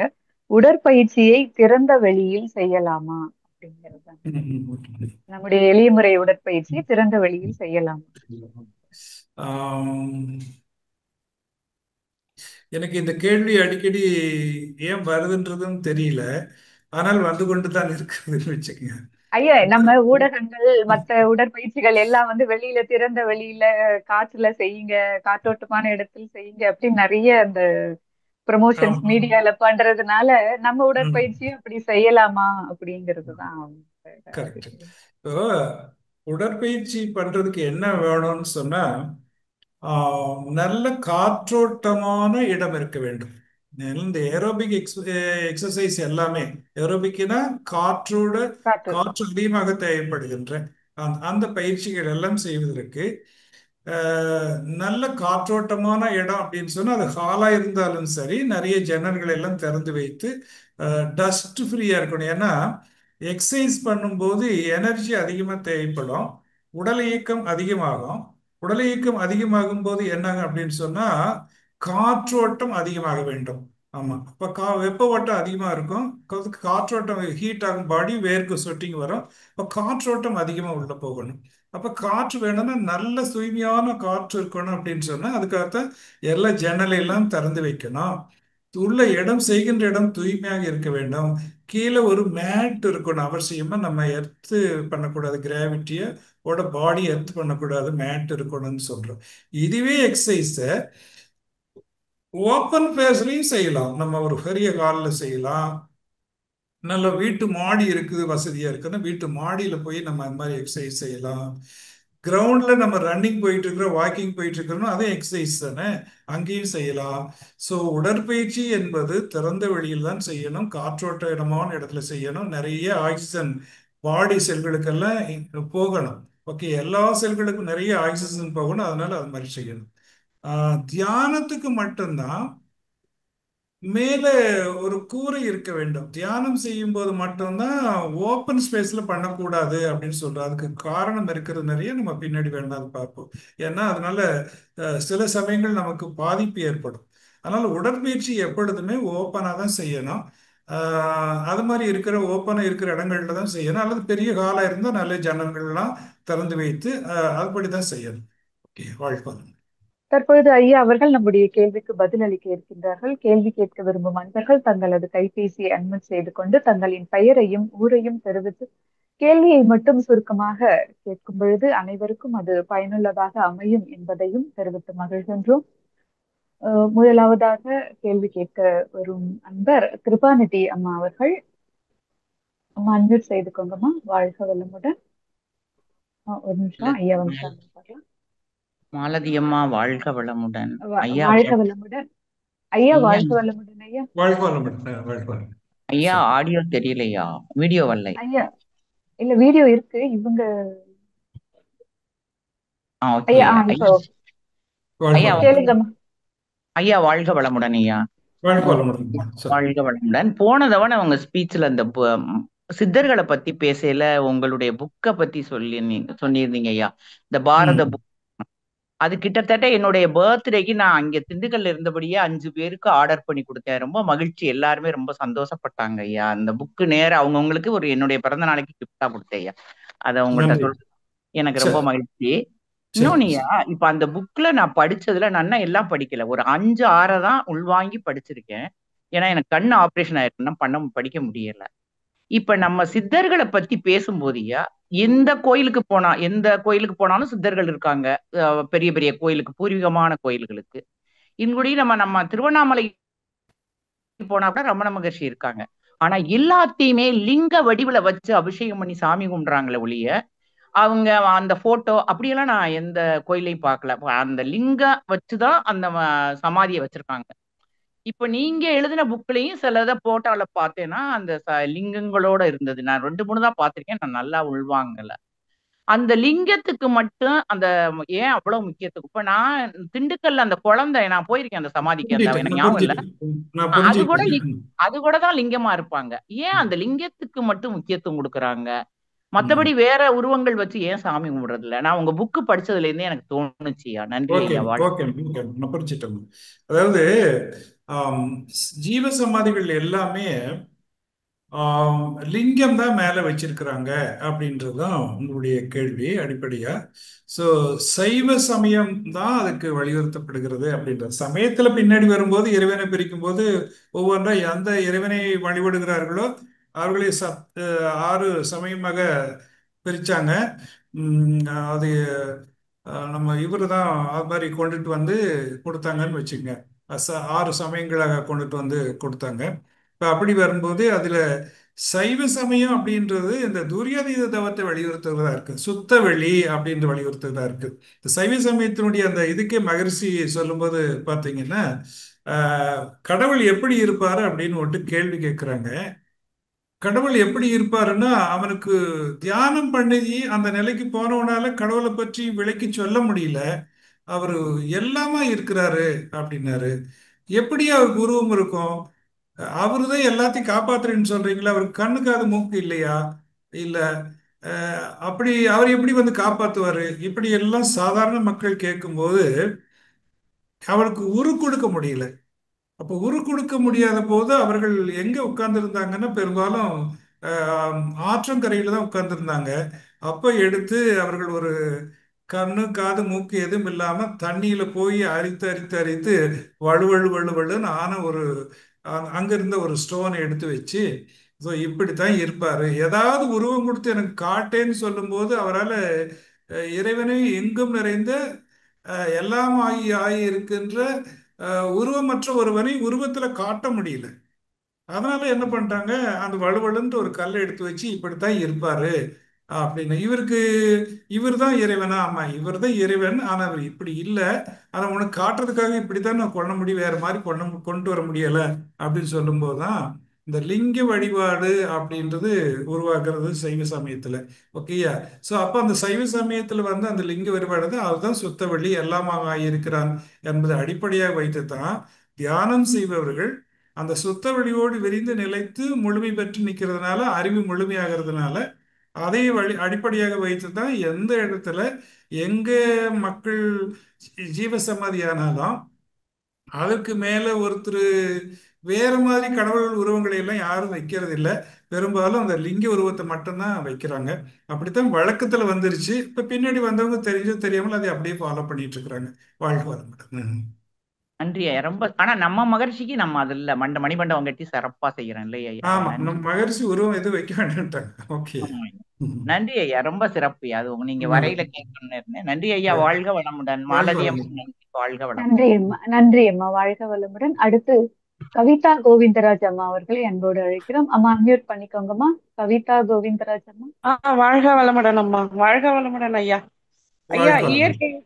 இயற்கை வந்து நல்லதே செய்யும்னு சொல்றீங்க இல்லையா? அப்போ சில ம். டைம்ல அந்த இயற்கையா நம்மளுக்கு கெடுதல் தானே பண்ணுது. இப்ப உத்தரகாண்ட்லாம் இப்ப எவ்வளவு அழிஞ்சிருக்கு. இப்ப மலையில சரிவு, மண்ணு எல்லாம் சரியுது. அந்த மாதிரி இருக்கு ம். இல்லையா? அப்ப ஆமா, அந்த இயற்கை அது அந்த ம், இயற்கை நல்லதான் செய்துட்டு வர்றோம். ஆஹ் நம்ம இயற்கையை எவ்வளவு கஷ்டப்படுத்துறோம் பாருங்க. இயற்கையை ஆமா, விட்டு நல்லது செய்துட்டு வரோம். நல்லது. ஆஹ் ஆமா. இயற்கையை நாம எத்தனை போர் போட்டு குடையிறோம், எவ்வளவு கஷ்டப்படுத்துறோம், எவ்வளவு மரங்களை வெட்டுறோம். ஓகேயா? ஆமா. இயற்கைக்கு ஆஹ் துன்பம் கொடுக்கும்போது அது டிஸ்டர்ப் ஆகத்தான் செய்யும். அங்க இருக்கிற செய்யுது. மரங்கள் எல்லாம் வெட்டினதுனாலதான் அது மாதிரி வர்றதுக்கு சான்ஸ் ஆயிடுச்சு அப்படின்னாங்க. ஓகேயா? ஆஹ் இந்த மாதிரி ஆஹ் இயற்கைக்கு துன்பம் கொடுக்கும்போது அதை ஆஹ் சரி செய்து கொள்வதற்காக இயற்கை தன்னை சரி பண்ணிக்குது. ஆஹ் சரி பண்ற சிலிர்ப்பு நமக்கு துன்பமா தெரியுது. ஆஹ் அவ்வளவுதான். இப்ப அப்படியா? நம்ம அது மாதிரி ஆஹ் இடத்துல போய் வாழாம மக்கள் குறைவா இருக்கும்போது அந்த ஆஹ் மலையில அந்த இடத்துல எல்லாம் போய் வாழவே இல்லை.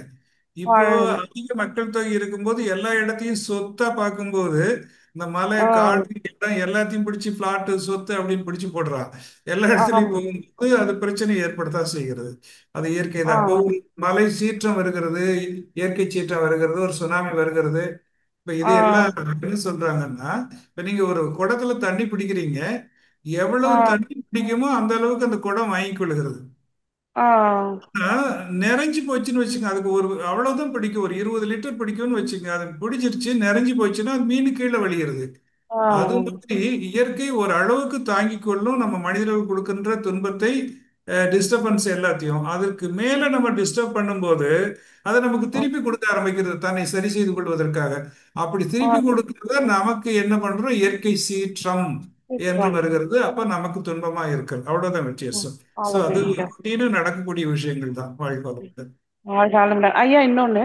இப்ப நம்ம அதாவது நீங்க குழந்தைங்களுக்கு நம்ம பெத்த அந்த மாதிரி கருமையத்துல வரும்ன்றீங்க. வளர்ப்பு குழந்தைங்களுக்கு எல்லாம் வருமா ஐயா? மரத்துக்கா? வளர்ப்பு வளர்ப்பு குழந்தைகள் வளர்ப்பு குழந்தைக்கு வராது. வளர்ப்பு வராது. குழந்தைக்கு அந்த கர்மா மட்டும்தான் நம்ம செய்யறோமே ஆஹ் தவிர, ஆஹ் வளர்ப்பு குழந்தைக்கு யார் கர்மயத்திலிருந்து வருகிறதோ அதுதான் அவங்களுக்கு நிற்கும். அதுதான். ஓ வளர்த்ததுனால வருகின்ற பழக்க பதிவுகள் மட்டும்தான் வளர்ப்பு குழந்தைகளை சார். ஓ நம்ம குணம் வராது அப்படித்தானுங்கய்யா? மற்ற குணம் அவங்க ஜெனட்டிக்ல வரக்கூடிய குணங்கள் அவங்களுக்கு போகுது. ஆஹ் நன்றிங்க ஐயா. வாழ்க வளமுடன் ஐயா. வாழ்க்கை வந்து வாழ்க வளமுடன் அம்மா. வாழ்க. நன்றி அம்மா. நன்றி ஐயா. ஆஹ் ஆஹ் அடுத்து சாந்தி கண்ணன் அம்மா அவர்களே கேள்வி கேட்க அன்போடு என்னடி அழைக்கிறோம். பசங்க? சாந்தி கண்ணன் அம்மா, கேள்வி கேளுங்கம்மா. அம்மா வாழ்க வளமுடன் அம்மா. ஐயா வாழ்க வளமுடன் ஐயா. வாழ்க்கை வந்து அருமையா இருந்தது ஐயா ஒவ்வொரு கேள்வி பதிலும். என்னுடைய கேள்வி என்னன்னா, இப்ப நீங்க ஆக்கினையில வந்து பவம் செய்யும் போது எனக்கு வந்து அழுத்தம் ஜாஸ்தியா தான் இருக்கு. ஒவ்வொரு முறையும் அந்த ஆக்கினை செய்யும் போதும் அந்த இடத்துல அழுத்தம் எனக்கு ஜாஸ்தியா தான் இருக்கு. அது ஒண்ணு கேள்வி. அதுக்கப்புறம் வந்து தூக்கத்துல வந்து எனக்கு எப்போதுமே கனவு இருக்கத்தாயா செய்யுது. எப்படி தியானம் பண்ணிட்டு தூங்கினாலும் சரி, சாந்தி தவம் பண்ணிட்டு தூங்கினாலும் சரி, எனக்கு கனவு இருக்கத்தாயா செய்யுது. அது ஏயா? இது ரெண்டு தான் ஐயா கேள்வி. வாழ்க வளமுடன். தியானம் அழுத்தம் வர்றது நல்லதுதான். ஆக்னையில நல்ல அழுத்தம் எப்பொழுது தியானத்துல வரக்கூடியது, உங்களுக்கு அந்த உயிர் சக்தி நல்ல ஆக்னையில் வந்து நிலைக்குதுன்னு அர்த்தம்.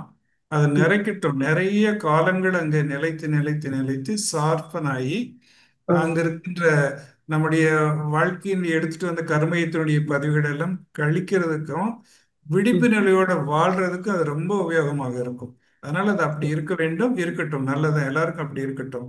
ஒண்ணு. சரி. கனவுகள் வருகிறது அப்படின்னு சொன்னா நல்ல தூக்கம் இல்லை அப்படின்னு தான் அர்த்தம். ஓ ஓகேயா?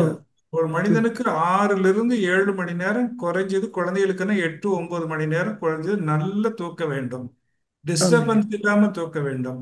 அப்படி இல்லாம நமக்கு கனவு வந்துகிட்டு இருக்குது அப்படின்னு சொன்னா, அப்போ அந்த நல்ல அழுத்த ஆழமான அல்லது நல்ல ஒரு டீப் ஸ்லீப் இல்லைன்னு தான் அர்த்தம்.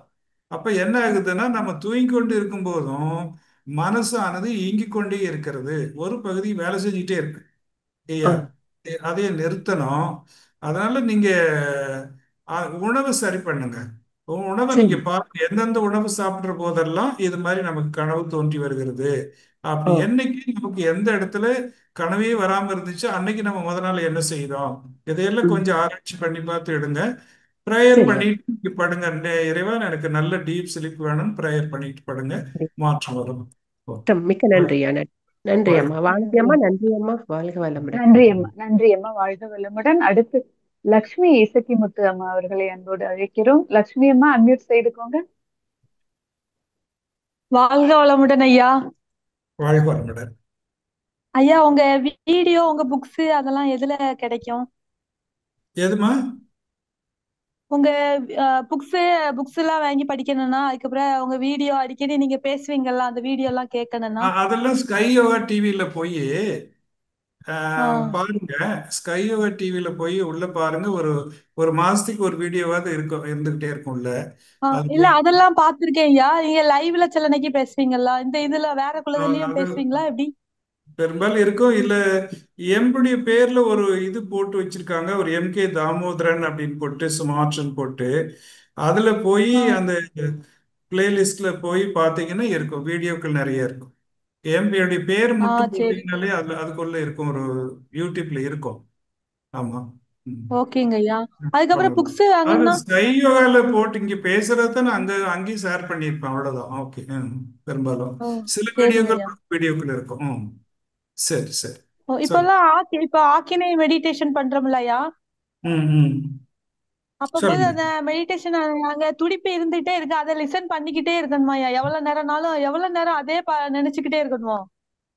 எவ்வளவு காலத்துக்கு நம்ம வாழ்றோமோ அவ்வளவு காலம், எவ்வளவு நேரம் தவம் பண்றதுக்கு நேரம் கிடைக்குதோ அப்போல்லாம் அந்த துடிப்பை பார்த்துக்கிட்டே இருக்கணும். மனசு ஓடாம அறிவு அங்க நின்றுச்சுன்னா நம்ம இறைவனோடு சேர்ந்திருக்கிறோம்னு அர்த்தம். நம்ம தியானம் பண்றது அப்படின்னா ஏதோ ஒரு வேலை, அது ஒரு துடிப்பை கவனிச்சுக்கிட்டு இருக்கிறது அப்படின்னு நினைக்காம, தியானம் பண்ணுவது மனம் இல்லாமல் இருக்கும்போது we are oneness with God, இறைவனோடு இணைந்து இருக்கிறோம். எந்த மூலத்திலிருந்து வந்தோமோ அந்த மூலத்தோடு இணைந்திருக்கிறோம் அப்படின்னு அர்த்தம். ஸோ அது மாதிரி நீங்க அதிக காலம் நிறைய இருந்து இருந்து பழக பழக இந்த நினைப்புகள் குறைந்து அந்த நினைப்புகள் வரும்போது நம்ம we are nearing to God. Okay, நம்ம பிறவி பயனுக்கு பக்கத்துல வந்துட்டோம், அடைகின்ற நிலைக்கு பக்கத்துல வந்துட்டோம்னு அர்த்தம். ஸோ அதற்கு அர்த்தம் ஒவ்வொருவரும் அந்த தியானத்தை செய்துகிட்டே இருக்கணும், அதிக காலம் கொடுத்து செய்யணும். எவ்வளவு நேரம் மனசு வெளியே டிவிலையும் செல்போன்லயும் ஓட்டுறோம், எவ்வளவு நேரம் தியானம் பண்றோம் இல்லைங்களா? புறத்துல ஆமாங்க போகிறது ஐயா. நிறைய விஷயம் குறை அதிகமா இருக்குது, அகத்துல போறது குறைச்சலா இருக்கிறது. அகத்துல போறது எப்போ போல நேரம் கிடைக்குது, இது மாதிரி சண்டேல கிடைச்சா அன்னைக்கு 1 மணி நேரம் தியானம் பண்ணணும். ஓகே, இது மாதிரி நிறைய பண்ணி பழகினா தான் சரியா இருக்கும். ஓகேங்க ஐயா. அதுக்கப்புறம் இன்னொரு கொஸ்டின் ஐயா. இப்போ மெடிடேஷன் பண்றல ஸ்ட்ரைட்டா ரொம்ப நேரம் இருக்க முடியல. சம்டைம் வந்து அப்படியே கீழே கீழே கொஞ்சம் குறுக்க அப்படியே வளைச்சுக்க மாதிரி இருக்குது. ம். ரொம்ப நேரம் இருக்க முடியலன்னா ஆ. அதிகாலை நேரத்துல எந்திரிச்சு பழகுங்க. அதிகாலை நேரத்துல ஆ. எழுந்து ஒரு 5 6 மணிக்கெல்லாம் நீங்க நல்ல தியானம் பண்ணீங்கன்னா மனசு நல்லா நிற்கும். ஓகேயா? அது பழக்கத்துக்கு சரிங்க வந்து ஐயா. தூங்கி எந்திரிச்சதுனால அமைதியா இருக்கும். அப்படி நின்று அதிகமா பழகுங்க. கொஞ்சம் கொஞ்சமா பழக்கம் அதிகமாச்சு அப்படின்னு சொன்னா அது உங்களுக்கு நேரடியா வர ஆரம்பிச்சிடும். ஓகேயா? அழுத்தமா ம். வர சரிங்க. ஆரம்பிச்சிடும். ம். ம். சரிங்க ஐயா. நன்றி ஐயா. நன்றி. வாழ்க நன்றி. வளமுடன். பயிற்சி முக்கியம். எம்ஆர் ஏழுமலை ஐயாவை கேள்வி கேட்க அன்போடு அழைக்கிறோம். ஏழுமலையை அன்மியூட் பண்ணிக்கோங்க. எதுமா? வாழ்க வளமுடன். ஐயா கேக்குதுங்களா? வாழ்க வளமுடன். வாழ்க வளமுடன். கேக்குது கேக்குது. மேடம். ஐயா வாழ்க வளமுடங்க ஐயா. வாழ்க வளமுடன். பா- ம், 5 அளவு முறை சம்பந்தமா ஒரு கேள்விங்க ஐயா. இப்ப மகிழ்ச்சி ம், வந்து அடிப்படை தேவைகள் 3 சொல்றாங்க. உண்ண உணவு, உடுக்க உடை, இருக்க இருப்பிடம், பருவத்தை, ஆண் பெண் நட்பு.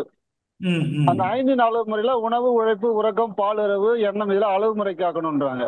ம், அந்த ம், ம். அதுல அந்த பாலுறவுல அந்த வயசு அடிப்படையில் எத்தனை வயசு வரைக்கும் அந்த அளவுமுறை, எத்தனை வயசுக்கு மேல அந்த பிரம்மச்சாரியத்துக்கே போயிடலாம், அந்த மாதிரி ஏதாவது கணக்கு இருக்கா? எனக்கு இது கொஞ்சம் குழப்பமா அது இருக்குங்க.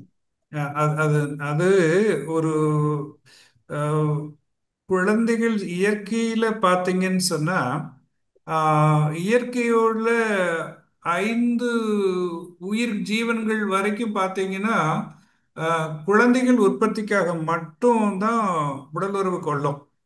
ஆனா மனிதனா வந்ததுக்கு பின்னாடி, ஆரோக்கிய பெற்று வந்ததுக்கு பின்னாடி, இப்ப மாடு, பசுமாடு பாருங்க எப்போ வருதுன்னா இயற்கையிலே இன்னொரு ஜீவனை உற்பத்தி பண்றதுக்காக மட்டும்தான் அது ஈடுபடும். ஆனா மனிதனா வந்ததுக்கு பின்னாடி அது பழக்கத்துல வந்து போச்சு. அதனால அதுக்கு பேர் என்ன பண்ணிட்டான், சிற்றின்பம்னு வச்சுட்டாங்க. அதுக்கு பாரு நிறைய வீடியோஸ் எல்லாம் பாருது. சிற்றின்பம் இருக்கணும், இந்த வயசு வரைக்கும் இப்படி இருக்கணும், இந்த வயசு வரைக்கும் இப்படி, வாரத்துக்கு 2 முறை இருக்கணும், மாசத்துக்கு 4 முறை இருக்கணும், இப்படி நிறைய சொல்லி சொல்லி சொல்லி ஏகப்பட்ட வீடியோக்கள் உலகி கொண்டு இருக்குது. எந்த அளவுக்கு உயிர் சக்தியை சேமிக்கிறோமோ அந்த அளவுக்கு அவன் ஆன்மீகத்தில் மேன்மை பெறுகின்றான்.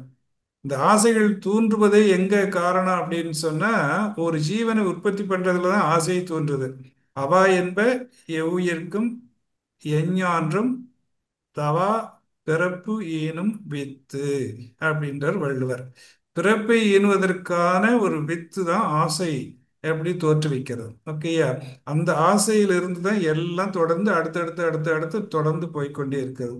ஸோ இல்லறத்தில் இருக்கிறவங்க ஒரு 40 வயதிற்கு மேலேயாவது முழுவதுமாக பிரம்மச்சாரியத்துல நிலைக்க முடிஞ்சாங்க அப்படின்னு சொன்னா, கோள்கள் நிலை அவங்களுக்கு அப்படி சாதகமா அமைஞ்சது அப்படின்னு சொன்னா அவங்களால அது நிலைக்க முடியும். இயற்கையில் அப்படி நிலைக்க முடியல அப்படின்னு சொன்னா சில பேருக்கு எந்த வயதுலையும் அப்படி இருக்க மாட்டாங்க, கடைசி வரைக்கும் அது மாதிரி தான் இருப்பாங்க. ஸோ அதனால அது கான்ஸ்டியூஷன் தான் பேஸு, இயற்கை அமைப்பு தான் பேஸ், அப்படிதான் அமைஞ்சு கொண்டு இருக்கும். நாம விருப்பப்படுறது அப்படிதான் இருக்கணும்னு நினைச்சால் கூட மனிதனால் அது மாதிரி இருக்க முடியறதில்ல. பல பேர்கள் பார்க்குற நம்ம வாழ்க்கையில் அது மாதிரி இருக்க முடியறதில்ல. ஓகேயா?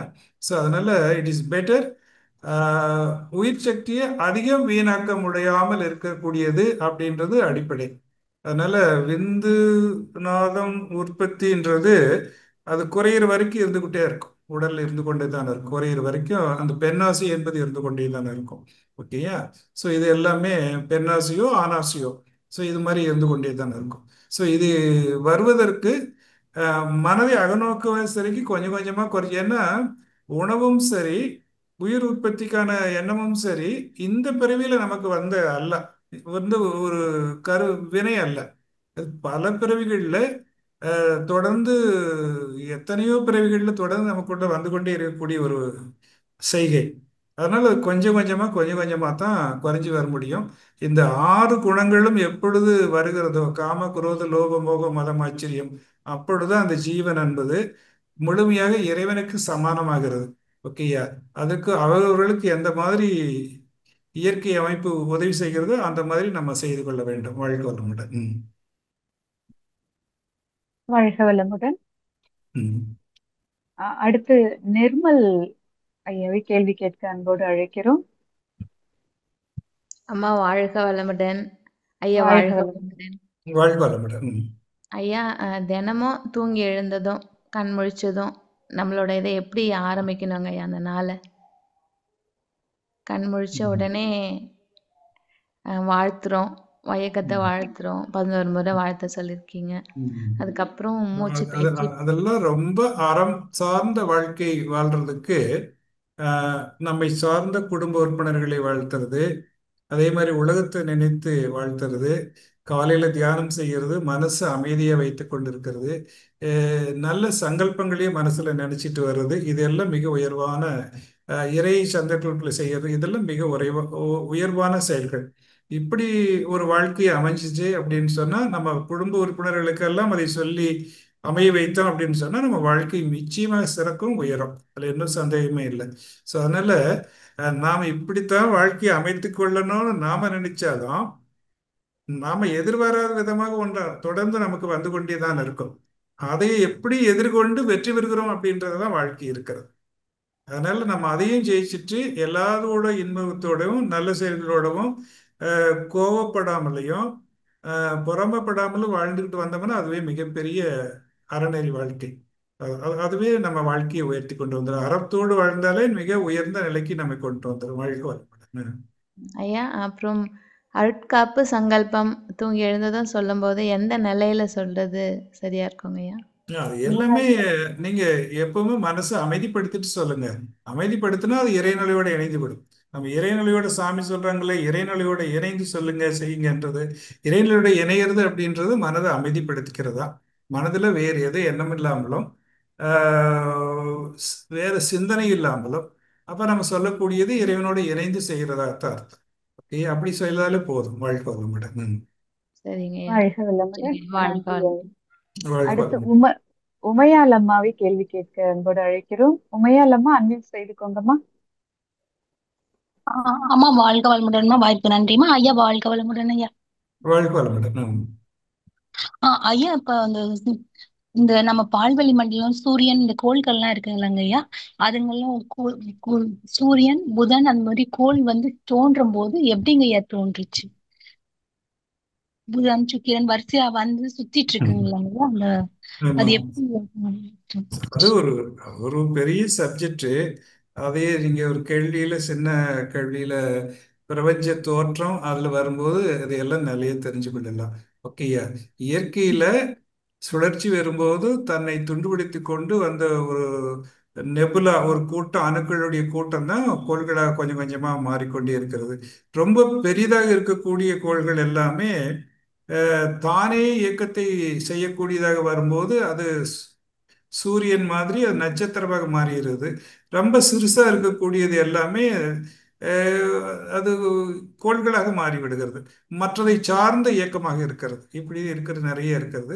அதை நீங்க நிறைய தெரிந்து கொள்ள, நிறைய படிங்க, இதை எடுத்து படிங்க. பிரபஞ்ச தோற்றத்தை படிங்க, உங்களுக்கு விளங்க. வாழ்க்கை வளமுடன். ஐயா வாழ்க வளமுடன். நேரங்கள் சொல்லுமா. ஐயா இப்போ இப்ப சூரியன் தோன்றுச்சுன்னா அதுக்கப்புறம் புதன் தோன்றுதுன்னா ஒரே ஒரே நேரத்துல தோன்ற முடியாது இல்லைங்க ஐயா?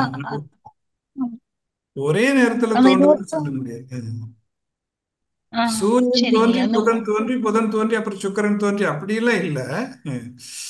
எல்லாம் ஒரே நேரத்துல தோன்றி இருக்கலாம். அது எவ்வளவு காலத்துக்கு முன்னாடி தோன்றி இருக்குன்னு சொல்ல முடியாது. பட் இயர் சொல்லும் போது முதல்ல சூரியன்ல இருந்து தான் எல்லாம் வந்திருக்க முடியும். நமக்கு நம்ம மண்டலத்துல பாத்தீங்கன்னா சூரியனுக்கு ஒரு 500 கோடி ஆண்டுகள் ஆகுறதுன்னா மற்ற கோள்களுக்கு எல்லாமே குறைவான காலம் இருக்கிறது. ஸோ அதனால சூரியனிலிருந்து பிரிந்து வந்த ஒரு கதிர், தீ கதிர் அல்லது ஒரு பெரிய பருப்பொருள், அது மீண்டும் சூடா இருந்தது. அப்புறம் மீண்டும் அது சுழற்சி ஆரம்பிச்சு கொஞ்சம் கொஞ்சமா அது தன்னைத்தானே ஒரு உருவாக்கி கொண்டது. இப்படிதான் ஒவ்வொன்றா ஒவ்வொன்றா வந்திருக்கும். ஓகேயா? அதுல இருந்து இன்னொரு துணைக்கோள், ஒரு கோல்ல இருந்து ஒரு இன்னொரு பகுதி பிரிஞ்சு போகும்போது அதனுடைய துணைக்கோள் அது சேட்டலைட்டா மாறுகிறது. இப்படி கொஞ்சம் கொஞ்சமா பிரிஞ்சு வந்திருக்கும். அது அப்புறம் அது மட்டும் இல்ல, தோன்றுவதும் மீண்டும் மீண்டும் மறைவது, இது என்பது ரெண்டும் தொடர்ந்து நடந்து கொண்டே இருக்கும் பிரபஞ்சத்துல. எல்லா கோள்களும் தோன்றி வந்து கொண்டே இருக்கும் ஒரே நேரம். இன்னொரு பிரபஞ்சத்துல இன்னொரு கோள்கள் மறைந்து கொண்டே வரும். இப்படி இது மாதிரி எத்தனை கேலக்சி இருக்கு. அதெல்லாம் தொடர்ந்து நடந்து கொண்டே இருக்கின்ற இயக்கம், கண்டினியூஸ் ப்ராசஸ். அது நடந்து கொண்டே இருக்கின்ற இயக்கம், தோன்றுதல் மறைதல், இது எல்லாமே இயற்கையினுடைய நியதி. வாழ்க்கை வளமுடன். வாழ்க்கை வளமுடன். வாழ்க வளமுடன். அடுத்து எம் சாரி டி மாலதி அம்மா அவர்களை கேள்வி கேட்க அழைக்கிறோம். அம்மா அன்மியூட் பண்ணிக்கோங்கம்மா. டி மாலதி. வாழ்க வளமுடன் அம்மா. கேக்குதா? வாழ்க வளமுடன். கேக்குதும்மா, கேள்வி கேளுங்கம்மா. ஐயா வாழ்க வளமுடன் ஐயா. உங்களுடைய வாழ்க்கை கேள்வி வளமுடன். பதில் நிகழ்ச்சி மிகவும் அருமையா இருக்கு ஐயா. எனக்கு ஒரு சரி. கேள்வி, இது இங்க கேட்கலாமான்னு தெரியல, இருந்தாலும் உங்கள்கிட்ட கேட்டா தெளிவுபடலாங்கிறதுக்காக கேட்கிறேன். இப்ப மதம்னு ஒண்ணு சொல்றோம் இல்லையா, அதாவது கண்ணதாசனோட அர்த்தம்ல இந்து மதம் அப்படிங்கிற புக்கை நிறைய படிச்சிருக்கோம் நிறைய டைம். அதுல இருந்து மாறுபட்டு மஞ்சை வசந்தன் அப்படின்னு ஒரு ஆசிரியர் புக்கு சமீபத்துல கொஞ்ச நாளா படிச்சேன்.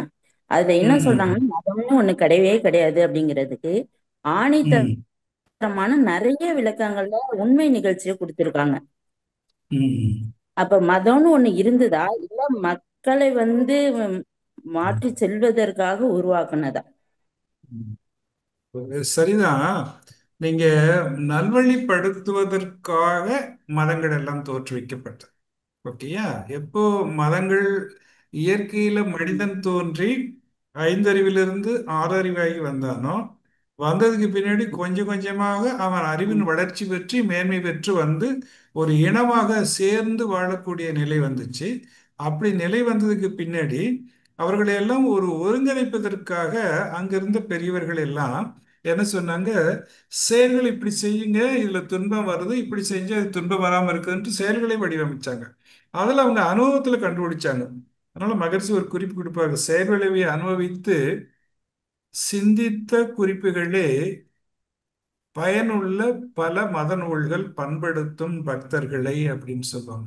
இந்த செயலுக்கு ஏற்ற விளைவு, நீ இப்படி செய்தா நல்லது செய்யும், இப்படி செஞ்சா தீமை செய்யும். அதுல பிறப்பு, வாழ்க்கை, திருமணம், இறப்பு, இதுக்கெல்லாம் இந்த சடங்கு முறைகளை இணைச்சு வச்சாங்க ஒவ்வொரு மதங்கள், இப்படி இப்படிலாம் செய்யணும்ட்டு. பின்னாடி வந்த மதங்கள் மற்றவர்கள் என்ன பண்ண, மதங்கள் இல்லை, வாழ்க்கை முறை தான், எல்லாமே வாழ்க்கை முறை தான். பின்னாடி வந்தவர்கள் இந்த வாழ்க்கை முறையோட நான் ஒரு தனியா வாழ்க்கை முறையை உருவாக்குற, என் பக்கம் வாங்க, நாங்க இது கட்சி தோன்ற மாதிரி தான். இப்போ எத்தனை கட்சி இருக்கு, முதல்ல ஒரு கட்சி ரெண்டு கட்சி இருக்கு, அப்புறம் பல கட்சி வந்துச்சு இல்லையா? அது மாதிரி இப்போ என்னுடைய வாழ்க்கை முறையில வாங்க, இது உங்களுக்கு நன்மை கொடுக்கும் அப்படின்னு சொல்லிப்பட்டு அவர்கள் ஒரு வாழ்க்கை முறையை உருவாக்கினார்கள். இப்படி வந்தபோது அப்புறம் மதம்னு அதுக்கு பேர் பட்டுச்சு. இது இந்த மதம், இந்து மதம், இது இஸ்லாமிய மதம், இது கிறிஸ்தவ மதம் அப்படின்னு பேர் ஏற்பட்டது. பேர் வைத்து கொண்டு மக்களை எப்படி தனித்தனியாக பிரித்தாண்டார்கள், அவ்வளவுதான் வித்தியாசம். மதங்கள்னு உண்மையில பார்த்தா அப்படின்னு சொன்னா நல்வழிப்படுத்துவதற்காக பெரியவர்கள் செய்து வைத்த நல்ல நூல்கள் தான், நல்ல பண்புகள் தான் மதங்கள் என்று அழைக்கப்படுகிறது. அதனால எப்படி வாழணும் அப்படின்றது அவரவர்கள் இந்த காலத்துக்கு எப்படி எல்லாம் போறாங்க அப்படின்னு சொன்னா மத மாற்றங்கள், மதங்கள், பணம், பொருள்துறை, அதிகாரம், இது எல்லாம் வந்து போச்சு. அதனால மகரிஷி சொல்றாங்க, ஒரு கவியில சொல்றாங்க, இன்னைக்கு மக்கள் மக விரும்புகின்ற செல்வத்தாலும் மதம் மாற்றி விடுகின்றார், இந்த செய்கை மயக்கத்தின் மேல் மயக்கே அப்படின்னு சொல்லுவாங்க. ஸோ இப்படி எல்லாமே அஹ், இந்த மதத்திலிருந்து அந்த மதத்துக்கு ஏற்றுக்கொள்வது, இப்போ என் மதம் தான் பெருசுன்னு சொல்றது, இது மாதிரி பல சங்கடங்கள் பிரச்சனைகள் எல்லாம் மதங்கள்ல நிறைய வந்து போச்சு. அதனால இறைவன் எல்லா மதத்துக்கும் ஒருத்தன் தான். ஓகேயா? இல்லவன் எல்லாத்துக்கும் வழிகாட்டுதல் ஒருத்தன் தான், ஒரே ஒரு சூரியன் தான், ஒரே ஒரு காற்று தான். மகர்ஷி எவ்வளவு எளிமையா சொல்றாங்க, யார் யாரெல்லாம் இழுத்து வெளியே விடுறீங்களோ அந்த காற்றை தானே பக்கத்துல இருக்கிறவங்க இழுக்கிறீங்க. உங்க மதத்துக்குன்னு நீங்க வேற காற்று வச்சிருக்கிறீங்களா, கடல் வச்சிருக்கிறீங்களா, இல்ல கடவுள் வச்சிருக்கிறீங்களா? ஒண்ணும் கிடையாது. ஸோ இது எல்லாம் சரிங்க. மனிதனுடைய கற்பனை தான். இப்படி வாழ்றதுக்காக இப்படி சேர்த்து வச்சிருக்காங்க பெரியவங்க. இந்த வாழ்க்கை முறை எந்த வாழ்க்கை முறை நலமாக இருக்கிறதோ அதை எடுத்துக்கொண்டு யார் வேண்டுமானாலும் வாழலாம் என்ற சுதந்திரமும் இருக்கிறது. ஸோ அறிவில் சரிங்க. உயர்ந்தவர்கள் அவர்களுக்கேற்ற மதத்தை தேர்வு செய்து கொள்கிறார்கள். அப்புறமும் மதத்துல உயர்ந்தவர்கள் தாழ்ந்தவர்கள் என்ற பிரிவினைவாதம் வைத்து விட்டார்கள். அதனாலே மக்கள் எல்லாம் பிரிவினைவாதத்துக்கு போவதற்கு ஆயிடுச்சு. எல்லாத்துக்கும் ஒரே மாதிரி தானே பிறக்கிறான், ஒரே மாதிரி தானே வளர்றான். அப்ப அவனை உயர்ந்தவன் என்ன தாழ்ந்தவன் என்ன மதங்கள்ல இப்படி எல்லாம் வந்து சரிங்க. போச்சு. இது எல்லாமே ஆஹ், நல்லது சொல்றதுக்கு மதம், மத நூல்கள், அவ்வளவுதான். அதை எடுத்துக்கொண்டு வாழ்க்கையில நல்ல செயல்களை அமைத்துக் கொள்ளணும். ஆனா ஆன்மீகத்துல மேல வரும்போது மகர்ஷி ஒரு கவியில் சொல்ற மாதிரி துரிதமுடன் மதம் கடப்பார் உண்மை காண்பீர் அப்படின்னு. எது வரைக்கும் மதம்னு சொன்னா இறைவன் யாருன்னு தெரியாத வரைக்கும் தான் மதம். இறைவனை பற்றி தெரிஞ்சுக்கிட்டவங்க மதம் கடந்துருவாங்க. ஓகேயா? அதுக்கு எப்படி சரிங்க. சொல்லலாம்னா, வீடு கட்டுற வரைக்கும் தான் நம்ம சைடுல எல்லாமே ஸ்கேஃபோல்டிங்னு சொல்றோம் இல்லையா, ஆஹ், சாரம் எல்லாம் கட்டுறோம். ஓகே, வீடு கட்டி முடிச்சோம்னா ம். சாரத்தையெல்லாம் தூக்கி போட்டுருவோம். அது சரி. மாதிரி ம். தான் மனிதன் மேல அறிவில் உயர்ற வரைக்கும் இந்த மாதிரி மதங்கள் அது இது சொல்லிக்கிட்டு இருக்க வேண்டியதுதான். அறிவில் உயர்ந்துட்டாருன்னா அவனுக்கு மதமே கிடையாது. ஓகேயா? ஒரு மதமும் இல்லை, மனிதம் மனிதன் தான் இருக்கும், வேற ஒண்ணும் இருக்காது. நல்ல செயல்களை செய்யணும். ஆமா, அது நல்ல பாருங்க. செயல்களை செய்யணும்னு எல்லாருக்கும் நல்லது பண்ணணும். அது ஒண்ணுதான் நல்ல இருக்கு. சரியான விளக்கம் ஐயா. வாழ்த்துக்கள் ஐயா. வாழ்க வளமுடன் ஐயா. வாழ்க்கை வளமுடன். நன்றி நன்றி. ஐயா. மிக்க நன்றி ஐயா. நன்றி ஐயா. அடுத்து ஸ்கை சண்முகம் ஆர் அவர்களை கேள்வி கேட்க அன்போடு அழைக்கிறோம். ஐயா அன்மியூட் செய்துக்கோங்க ஐயா. சண்முகம் ஐயா ஐயா கேளுங்க ஐயா. வணக்கம், வாழ்க வளமுடன். ஐயா வணக்கம், வாழ்க வளமுடன். வாழ்க்கை வளமுடன் ஐயா.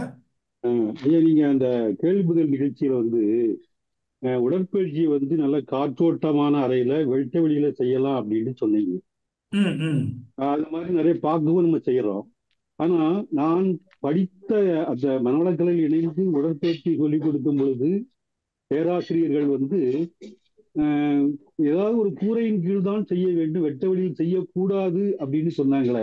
அப்போ அதுக்கு ஏதாவது காரணம் இருக்கா எப்படி? எனக்கு தெரியலையே, நான் படிச்ச நூல்கள்ல ஒரு நூல் கூட அப்படி சொல்லல. அஹ், எனக்கு தெரிந்து அப்படி இல்லை. தியானத்தை மட்டும்தான் கோயில் கீழ் செய்யணும்ல. அந்த காலத்துல அதுக்கு தான் குகைக்குள்ள போய் கூட செஞ்சாங்க. உடற்பயிற்சி செய்யறதுக்கு எங்க வேணுமானாலும் செய்யறாங்க. நீங்க வாக்கிங் போறது, ரன்னிங் போறது, கிரவுண்ட்ல விளையாடுறதும் உடற்பயிற்சி தானே. ஆமையா, சூரிய நமஸ்காரம் பண்றது உடற்பயிற்சி தானே. அதெல்லாம் எங்க பண்றீங்க? அது வெட்ட வெளியில தான் பண்றோம். எந்த நூல்ல மகரிஷி உடற்பயிற்சியை ஒரு அறைக்குள் செய்ய வேண்டும் அப்படின்னு சொல்லியிருக்கிறாங்களா ஏதாவது நூல்? மகரிஷி சொல்லல ஐயா, ஒரு ஆ. சொல்லிக் கொடுத்த அந்த ஆசிரியர்கள் வந்து நான் முதல்ல அவங்ககிட்ட நீங்க படிக்கும்போது கேளுங்க. அவங்ககிட்ட கேளுங்க. அது அந்த கேள்வி வந்ததுக்கு எனக்கு காரணமே அதான் எனக்கு தெரியும். இப்படி சில ஆசிரியர்கள் எல்லாம் சொல்றாங்க அப்படின்னு போட்டு அதை ரொம்ப கன்ஃபியூஸ் பண்ணிக்கிறாங்க. உடற்பயிற்சியும் தியானத்தையும் கன்ஃபியூஸ் பண்ணிக்கிறாங்க. உடற்பயிற்சி எங்க வேண்டுமானாலும் ஓப்பனா காலை இளம் காலை வேளத்துல மாலை வேளைகள்ல நீங்க ஓப்பனா நல்ல ஏர் வென்டிலேஷன் இருக்கிற இடத்துல செய்யலாம். ஓகேயா? கூரைக்குள்ள செய்யணும் அப்படின்றதெல்லாம் உடற்பயிற்சிக்கு இல்லவே இல்லை. ஓகேயா? ம். நன்றிங்க ஐயா, வாழ்க வளமுடன். நன்றி. வாழ்க வளமுடன். நன்றி ஐயா. வாழ்க வளமுடன். நிறைவாக ம். மாரிமுத்து ஐயா அவர்களை கேள்வி கேட்க அன்போடு அழைக்கிறோம். மாரிமுத்து ஐயா, அன்மியூட் பண்ணிக்கோங்க. ஐயா வாழ்க வளமுடன். ஐயா வாழ்க வளமுடன். ஐயா இப்ப இந்த எம்ஆர்சி கோர்ஸ் எல்லாம் போறோம் இல்லையா நம்ம ஆலியா இருக்கு, சரி. அந்த வருஷம் போறோம் நம்ம. எம்ஆர்சி கோர்ஸ் வந்து பாத்தீங்கன்னா நம்ம லாஸ்ட் இயர் இருந்த சப்ஜெக்ட் தான் இந்த வருஷமும் வைக்கிறாங்க. அதுல சப்ஜெக்டுங்கெல்லாம் மாறவே ஒரு வருடத்துக்கும் அவங்க சப்ஜெக்ட் மாற மாட்டேங்குது. அதே சப்ஜெக்ட் தான் வந்து இருக்குது. அதுல ஸ்மார்ட் மூலமா ஏதாவது நீங்க என்ன பண்ணணும் இல்லையா? ஒரு வருஷத்துக்கு ஒரு இல்ல ஸ்மார்ட் தான் அனுப்புகிறது. டைம் டேபிள் போட்டு ஆசிரியர்களை ஃபிக்ஸ் பண்ணி அனுப்புகிறோம். சப்ஜெக்ட் மாறுறது அப்படின்னு சொன்னால் நமக்கு சில பேருக்கு தோணும் இதில் எப்போ அப்படின்னு சொன்னால், நான் முதல்ல போடும்போது ஏபிடிக்கு தனியாக போட்டிருப்பேன் புதுசாக வர்றவங்களுக்கு, ஏபிஆருக்கு தனியாக போட்டிருப்போம், ப்ரொஃபஸர் பிஆர்டிக்கு தனியாக போட்டிருந்தோம், ப்ரொஃபஸருக்கு போட்டிருந்தோம், சீனியர் இப்படியெல்லாம் போட்டிருந்தோம், நிறைய பிரித்து போட்டிருந்தோம். ஆனால் ஒரு காலத்தில் என்ன ஆயிடுச்சு அப்படின்னு சொன்னால், நானும் சேர்ந்து வர்றேன் அவங்களோட அப்படின்ற ஒரு நிலை வந்துச்சு. ஒரு 2-3 வருஷத்துக்கு முன்னாடி இருந்து நானும் சேர்ந்து வருகிறேன், எல்லாம் ஒன்னாவே வர்றோம், எங்க ஊர்ல இருந்து ஒரு பஸ் வச்சுக்கிட்டு வர்றோம், அதுல பேராசிரியர்ல இருந்து ஏபிடி வரைக்கும் எல்லாம் தான் இருப்பாங்க. மார்க் முடியல. இப்ப வரும்போது என்னாச்சு, எல்லாருக்கும் ஒரு பொதுவான சப்ஜெக்டா இருக்க வேண்டியதா போச்சு. ஓகேயா? அப்போ இளநிலையிலேயும் சில சப்ஜெக்ட் இருக்கணும், முதுநிலையிலேயும் சில சப்ஜெக்ட் இருக்கணும். இது ரெப்ரஸர் கோர்ஸ் தானே. ஸோ அதனால அவங்களுக்கு வந்த உடனே எல்லாமே முதல்நிலை சப்ஜெக்டா இருக்குதுன்னு வச்சுக்கோங்க, பிரம்மஞானமா இருக்குன்னு வச்சுக்கோங்க, வேலை இருக்குன்ற ஒரு அகத்தாய்வை பற்றி எதுவுமே இல்லாம அவங்க ஞானம் இல்லாம போயிடும். பேராசிரியர்களுடைய பணி என்ன அப்படின்னு சொன்னா, மன்றங்கள்ல போய் அவர்கள் அகத்தாய்வு பயிற்சியை நன்றாக நடத்த வேண்டும். ஓகேயா? அதுக்கு முன்னாடி அந்த 2.5 நாட்களும் அங்கே காலை மாலை தங்கி இருந்து உடற்பயிற்சி நல்லா செஞ்சு தியானத்தை நல்லா செஞ்சு அவங்க தவ வலிமையை பெருக்கணும், மகரிஷியோடு ஒரு இணைப்பை உருவாக்கி கொள்ள வேண்டும். அதற்காகத்தான் எம்ஆர்சி. அப்ப இந்த எம்ஆர்சியில ஒரு 30 சப்ஜெக்ட் இருக்குன்னு வச்சுக்கோங்க. இந்த 30 சப்ஜெக்டுக்குள்ள தான் மாத்தி மாத்தி ஒவ்வொரு இப்ப நானும் ஒரு 5 எம்ஆர்சிக்கு ஒரு தடவை நான் சிலபஸை நான் மாற்றி கொடுத்துட்றேன். 4 அல்லது 5க்கு முதல்ல மாறிடும். நீங்கள் பார்த்தீங்கன்னா தெரியும், அந்த இதை பார்த்தீங்கன்னா சப்ஜெக்ட் மாறி இருக்கும். ஓகேயா? இது மாதிரி மாறி மாறி வரும். எல்லா சப்ஜெக்டும் ஒரே மாதிரி இருக்காது. அது மாதிரி இவ்வளோதான் மாற்ற முடியும். இதுக்கு மேலே போனால் நம்ம அவுட் ஆஃப் சிலபஸ் தான் போகணும். நம்ம நடத்தக்கூடிய மனவளக்கலை சப்ஜெக்ட்ல இருந்து அவுட் ஆஃப் சப்ஜெக்ட்ல போய் தான் அந்த சப்ஜெக்ட்ல எடுத்துட்டு வரணும். அப்படி போனா நிறைய ஆசிரியர்களுக்கு பேசவே தெரியாது. பேச தெரிகின்ற சப்ஜெக்டை மட்டும் வச்சு தான் உங்களுக்கு கொடுக்கவும் முடியும் இல்லைங்களா? ஸோ அதனால தான் அவங்க அதை பவர் பாயிண்ட்ல போட்டு எப்படி ப்ரெசென்ட் பண்றது அப்படின்னு சொல்லி அவங்க நல்லா சொல்லி கொடுக்குறாங்க. ஓகே, இந்த சொல்லி கொடுக்கறத நல்லா சொல்லி கொடுக்கணும் அப்படின்றத நம்ம கடமையை தவிர நம்ம சினிமா மாதிரி மாற்றி மாற்றி மாற்றி மாற்றி பார்க்கறது இல்லை. ஏன்னா கேட்குறவர்கள் ஒரே அளவாக தான் இருக்கிறாங்க. ஒரே புதிய மக்களுக்கு தான் சொல்றீங்க. இப்போ ஃபவுண்டேஷன் கோர்ஸுக்கு புதுசாக வர்றவங்களுக்கு வாழ்க்கை தத்துவம்னா என்ன அதுதான் சொல்லிக் கொடுக்கணுமே தவிர வாழ்க்கை தத்துவத்தில் நம்ம என்ன மாற்றி சொல்லிக் கொடுக்கறது சொல்லுங்க. என்ன மாறாயத்தில் என்ன சொல்லிக் கொடுக்கணும் சொல்லுங்க. ஆசை சிரமத்தில் என்ன சொல்லிக் கொடுக்கணும்னு சொல்லுங்க. இதே சப்ஜெக்ட் தான் வரும். ஸோ அதனால நம்மளுக்கு தெரிஞ்சது அப்படின்றதுக்கு வேண்டாம், தெரிஞ்சது இன்னும் அதிகமா, இன்னும் நல்லா, இன்னும் உயர்வா எப்படி ப்ரெசென்ட் பண்ணலான்னு நம்ம கற்றுக்க போகிறோம், அவ்வளோதான் வரும். அதனால நீங்கள் அதை பற்றி நீங்கள் ஒரி பண்ணிக்க வேண்டாம். நீங்கள் இன்னும் மேலே எப்படி நம்மளும் இம்ப்ரூவ் பண்ணிக்கலாம், நாமளும் இதே ஸ்டேஜில் போய் எப்படி நம்ம அவங்களுக்கு கொடுக்கலாம், அது மாதிரி நீங்கள் இம்ப்ரூவ் பண்ணிக்கோங்க. நிறைய நூல்களை படிங்க. வாழ்க்கை வளமுடன். ஐயா ஒரு நன்றி சொல்லணும். உண்மையிலே அந்த கருத்தரங்கள், அப்புறம் வந்து அந்த அருளரங்கம், அந்த கருத்தர விவாத மேடையெல்லாம் நீங்க இப்போ ஒரு லாஸ்ட் ஒரு 5 வருஷமா அதை மாத்திருக்கீங்க. அது ரொம்ப சந்தோஷம் எனக்கு. அது முதல்ல இல்லாம இருந்தது. இப்ப அது இந்த ஆசிரியர்கள், எல்லா ஆசிரியர்களும் பேசுறதுக்கு ஒண்ணு, இந்த நம்ம போற ஆசிரியர்கள் ஒரு 10 பேராவது ஸ்டேஜில் ஏற்றி அவர்களை பேச வைக்கணும் அப்படின்றதுக்காகத்தான் இந்த கருத்துரு எல்லாம் கொடுக்குறோம், விவாத மேடையெல்லாம் கொடுக்குறோம். ஸோ இதுல படிச்சது இல்லாம படிக்காம தன்னுடைய திறமை கொண்டு கூட அவர்கள் பேச வேணும் அப்படின்றதுக்காகத்தான் நம்ம சில மாற்றை போடுறோம். ஓகேயா, இந்த சமுதாயத்திற்கு இது நல்லதா கேடா அப்படின்னு சொன்னா இவங்களுக்கு பேச தெரிகிறதா, சமுதாய நலனை சிந்திக்கிறாங்களா, பேப்பர் படிக்கிறாங்களா, உலகம் நடைமுறை தெரிகிறதா, இதுக்காகத்தான் நம்ம அது மாதிரி கொடுக்குறோம். ஆனா அன்பார்ச்சுனேட்லி என்ன வருதுன்னு சொன்னா, எனக்கு இந்த வர்ற அந்த கருத்துரு ஒரு 10 20 பேர்த்திட்ட கொடுத்து ஒவ்வொரு தடவை அவங்க என்ன பேசுறது நல்லா இருக்கேன்னு கேட்டா, இந்த கருத்துருவில் இந்த பேராசிரியர்கள் பேசுறாங்க பாருங்க, அது மட்டும்தான் சுமார்னு போட்டிருக்கிறாங்க, மற்றதெல்லாம் நல்லான்னு போட்டிருக்கிறாங்க. இப்படித்தான் கருத்துருவே வருகிறது. ஸோ பேராசிரியர்கள் பேசுறது பேராசிரியர்களே பிடிக்க மாட்டாங்க. வாழ்க்கை வளமுடன். வாழ்க வளமுடன். நன்றிங்க ஐயா. ஐயா நிறைவா மைதிலி தேனதாயாளன் மட்டும் இருக்காங்க, அவங்கள மட்டும் கேள்வி கேட்கலாங்க. வாழ்க வளமுடன். மைதிலி அம்மா அன்மியூட் பண்ணிக்கோங்க. வாழ்க வளமுமா. நன்றி மாலத்திமா. ஐயா வாழ்க வளமுடன். ஐயா நான் எதுக்கு பேசுறேன்னா, அந்த SAR கொண்டு வந்தீங்கல்ல, அது எதற்காக கொண்டு வந்தீங்கன்னு எனக்கு தெரியல. இது என்ன ஆயிடுச்சுன்னா, இப்ப நான் அடிக்கடி அமெரிக்காவுக்கு போனா இந்த 6 மாசம் போயிடுது. கிட்டத்தட்ட 10 முறை 5 வருஷத்தோட கேப் வச்சுக்கோங்களேன். நான் வந்தாலும் எனக்கு நீதான் அமெரிக்கால போய் காயக்கால் படுக்கிற ஏதோ ஒரு நேரம் கிடைக்குது, அவ்வளவுதான். மற்றபடி இந்த ஜூம்ல தான் போய் ஃபுல்லாவே நான் இப்போ அமெரிக்கா தான் கம்ப்ளீட் கிளாஸஸ் மெடிடேஷன் எடுக்கிற அந்த ஸ்பீச் கொடுக்குறோம், அவ்வளவுதான். ஆனா எனக்கு இங்கெல்லாம் வந்து மன்றத்துல வந்து பண்றதுல 33 இயர்ஸா இருக்க. பட் எது ஒண்ணுமே வந்து பண்ணதானே நமக்கு இன்னும் நல்லா உருவாகும். ரெண்டாவது we have to apply in லைஃப்னு நான் நினைக்கிறேன். அப்ப அந்த மாதிரி நீங்களே ஒரு தடவை நம்ம இதுல இருந்து வந்துட்டு டைரி போறதுக்கு நான் போனேன். அப்ப நீங்க சொன்னீங்க, நான் வாழ்க வளமுடன், நில்லுங்க உங்ககிட்ட அசாத்தியமான ஒரு இது இருக்குது, நீங்க விட்டுறாதீங்க, நல்லா பண்ணுங்கன்னு சொன்னீங்க. ஆனா அது 8 வருஷத்துக்கு முன்னாடி. அப்ப கூட நான் இதை இவர் திடீர்னு இப்படி சொல்றாருன்னு நினைச்சிட்டேன். அதுக்கப்புறம் சில விஷயங்கள்லாம் இப்ப நடந்த பிறப்பு தான் நெல்லை இந்திராமா நீங்க சொன்னாங்க, உனக்கு நிறைய இது இருக்குமா, நீ அதை விட. இப்ப நீங்க தியானத்தை பத்தி சொன்னீங்க இல்லையா, இப்படி நேரம் 3 மணிக்கு 4 மணிக்கெல்லாம் முடிச்சிடுறேன். முடிச்ச பிறகு அந்த பிரபஞ்சத்தோட பேசுறதுக்கு தான் இந்த அவ்வளவு நடக்குதுன்றதுலாம் வந்து நிறைய உணர ஆரம்பிச்சேன். அது 2 இன்சிடென்ட் சொல்றேங்க, டைம் ஆயிடுது. ஒருத்தருக்கு வந்து ரொம்ப நாளா பொண்ணு எல்லாம் பார்த்துட்டு இருந்தாங்க பையனுக்கு. அவர் என் மன்றத்துல பேராசிரியர் தான். அப்போ அவர் பண்ணும்போது நான் சொன்னேன், சடனா இல்ல பாருங்க, ஜூன் மாசம் 6ஆம் தேதி நிச்சயதார்த்தம் நடந்துரும், நவம்பர்ல கல்யாணம் ஆகும் சொன்னீங்க. டேட்டோட சொல்லிட்டேங்க, எனக்கு தெரியவே தெரியாதுங்க. நான் சொன்னது 48 நாளுக்குள்ள முதல் பத்திரிகை நிச்சயதார்த்தத்துக்கு யாரையும் கூப்பிடல, எங்களை கூப்பிட்டு நாங்க போய் அட்டன் பண்ணிருந்தோம். இதே மாதிரி இன்னொரு பொண்ணுக்கு நான் தான் காயக்கல் படுத்த தீட்சை கொடுத்தாலாம். ஆனா வந்து அந்த பொண்ணுக்கும் நடந்து இப்ப எனக்கு இன்விடேஷன்ல ஃபர்ஸ்ட் இல்லாம அனுப்புறேன், எல்லாம் தஞ்சாவூர்லாம் போயிட்டு வந்துட்டேன். இனிமேதான் உங்களுக்கு நேர்லயே வருவேன். உங்களுக்கு ஃபர்ஸ்ட் போன் பண்ணி டக்குன்னு நான் சொன்னேன், ஐயா ஆவணிலே கல்யாணம் எடுப்பாருங்க. நான் சொன்னது வந்து ஆணி முடியத்துக்கு முன்ன ஆரம்பிக்க முன்ன சொன்னேன். இப்ப ஆவணியில கல்யாணம். அந்த கல்யாணத்துக்கு வந்து நான் கரெக்டா ஆழியார்ல வந்து உட்கார்ந்துடுறேன். 29 கல்யாணம். அப்போ அவரும் என்ன சொல்றாரு, நீங்க என்ன தெரியலங்க, சிலதெல்லாம் அப்படி அது எப்படி நடக்குதுலாம் எனக்கு விசித்திரமா இருக்கு.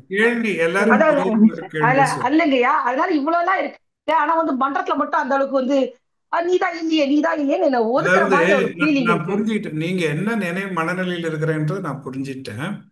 அதாவது SCRலால பாயிண்ட்ஸ் கொடுத்து வர்றது அப்படின்றது ஒரு அவங்கள செய்ய தூண்டுவதற்காகவும் சிறப்பாக செய்ய வைப்பதற்காகவும் சில சமயங்களில் அவங்க ஓஹோ, இதற்காகவாவது நம்ம செய்யலாமே அப்படின்ற எண்ணம் இருக்கிறவங்களுக்காகவும் நிறைய பேர் பார்த்தீங்க, பல பேர்கள் எஸ்சிஆர் கூட அனுப்புறது இல்லை, நல்ல சேவை பண்ணிட்டு இருக்கிறாங்க. இந்த ரெகக்னைசேஷன் அப்படின்னா இன்னைக்கு டாக்டரேட் வாங்கினவங்க எல்லாம் உண்மையிலேயே டாக்டரேட் வாங்கினவங்களுக்கு அறிவாளின்னு அர்த்தம், டாக்டரேட் வாங்காதவங்களும் அறிவில்லாதவன்னு அர்த்தமா சமுதாயத்துல? இன்னைக்கு கண்டிப்பாங்க சொல்றீங்க, ஐயா. அப்படி சொல்ல வாழ்க முடியுமா நீங்க? அப்படி இல்ல. இதை விட எத்தனையோ நமக்கு தெரியாம எத்தனையோ அறிவாளிகள் இருக்கிறாங்க உலகத்துல. இருக்காங்க, அவங்களுக்கு அந்த வாய்ப்பு கண்டிப்பாங்க ஐயா. கொடுக்கப்படவில்லை. ஓகேயா? சோ அதனால நாம் யாருக்காக சேவை செய்யறோம் அப்படின்னு சொன்னா நமக்குள் இருக்கிற இறைவனுக்காக சேவை செய்கிறோம். ஓகேயா? சோ இறைவன் நமக்கு நான் அன்னைக்கு அப்படிதாங்க ஐயா நினைக்கிறேன். ஓகே, இல்லைனாலும் அதை பத்தி வாழ்க. பரவாயில்லை. ஓகேயா? அதனால அதை பத்தி நம்ம சரி. பெருசா எடுத்துக்கொள்ள ஓகே. வேண்டியது இது ஒரு சரிங்க புறச்சடங்கு ஐயா, சரிங்க. நடந்துகள். வாழ்க ஓகே, வளமுடன். வாழ்க வளமுடன். நன்றிங்க ஐயா, வாழ்க வளமுடன். அம்மா வாய்ப்புக்கு நன்றிம்மா மாலத்திமா, வாழ்க வளமுடன். நன்றி வாழ்க நன்றி வாழ்க. அம்மா, நன்றி ஐயா, நன்றி ஐயா. நம்ம நிறைவு செய்துக்கலாங்க ஐயா. ஓகேம்மா, நன்றி நன்றி ஓகே, நன்றிங்க. வாழ்க வளமுடன்.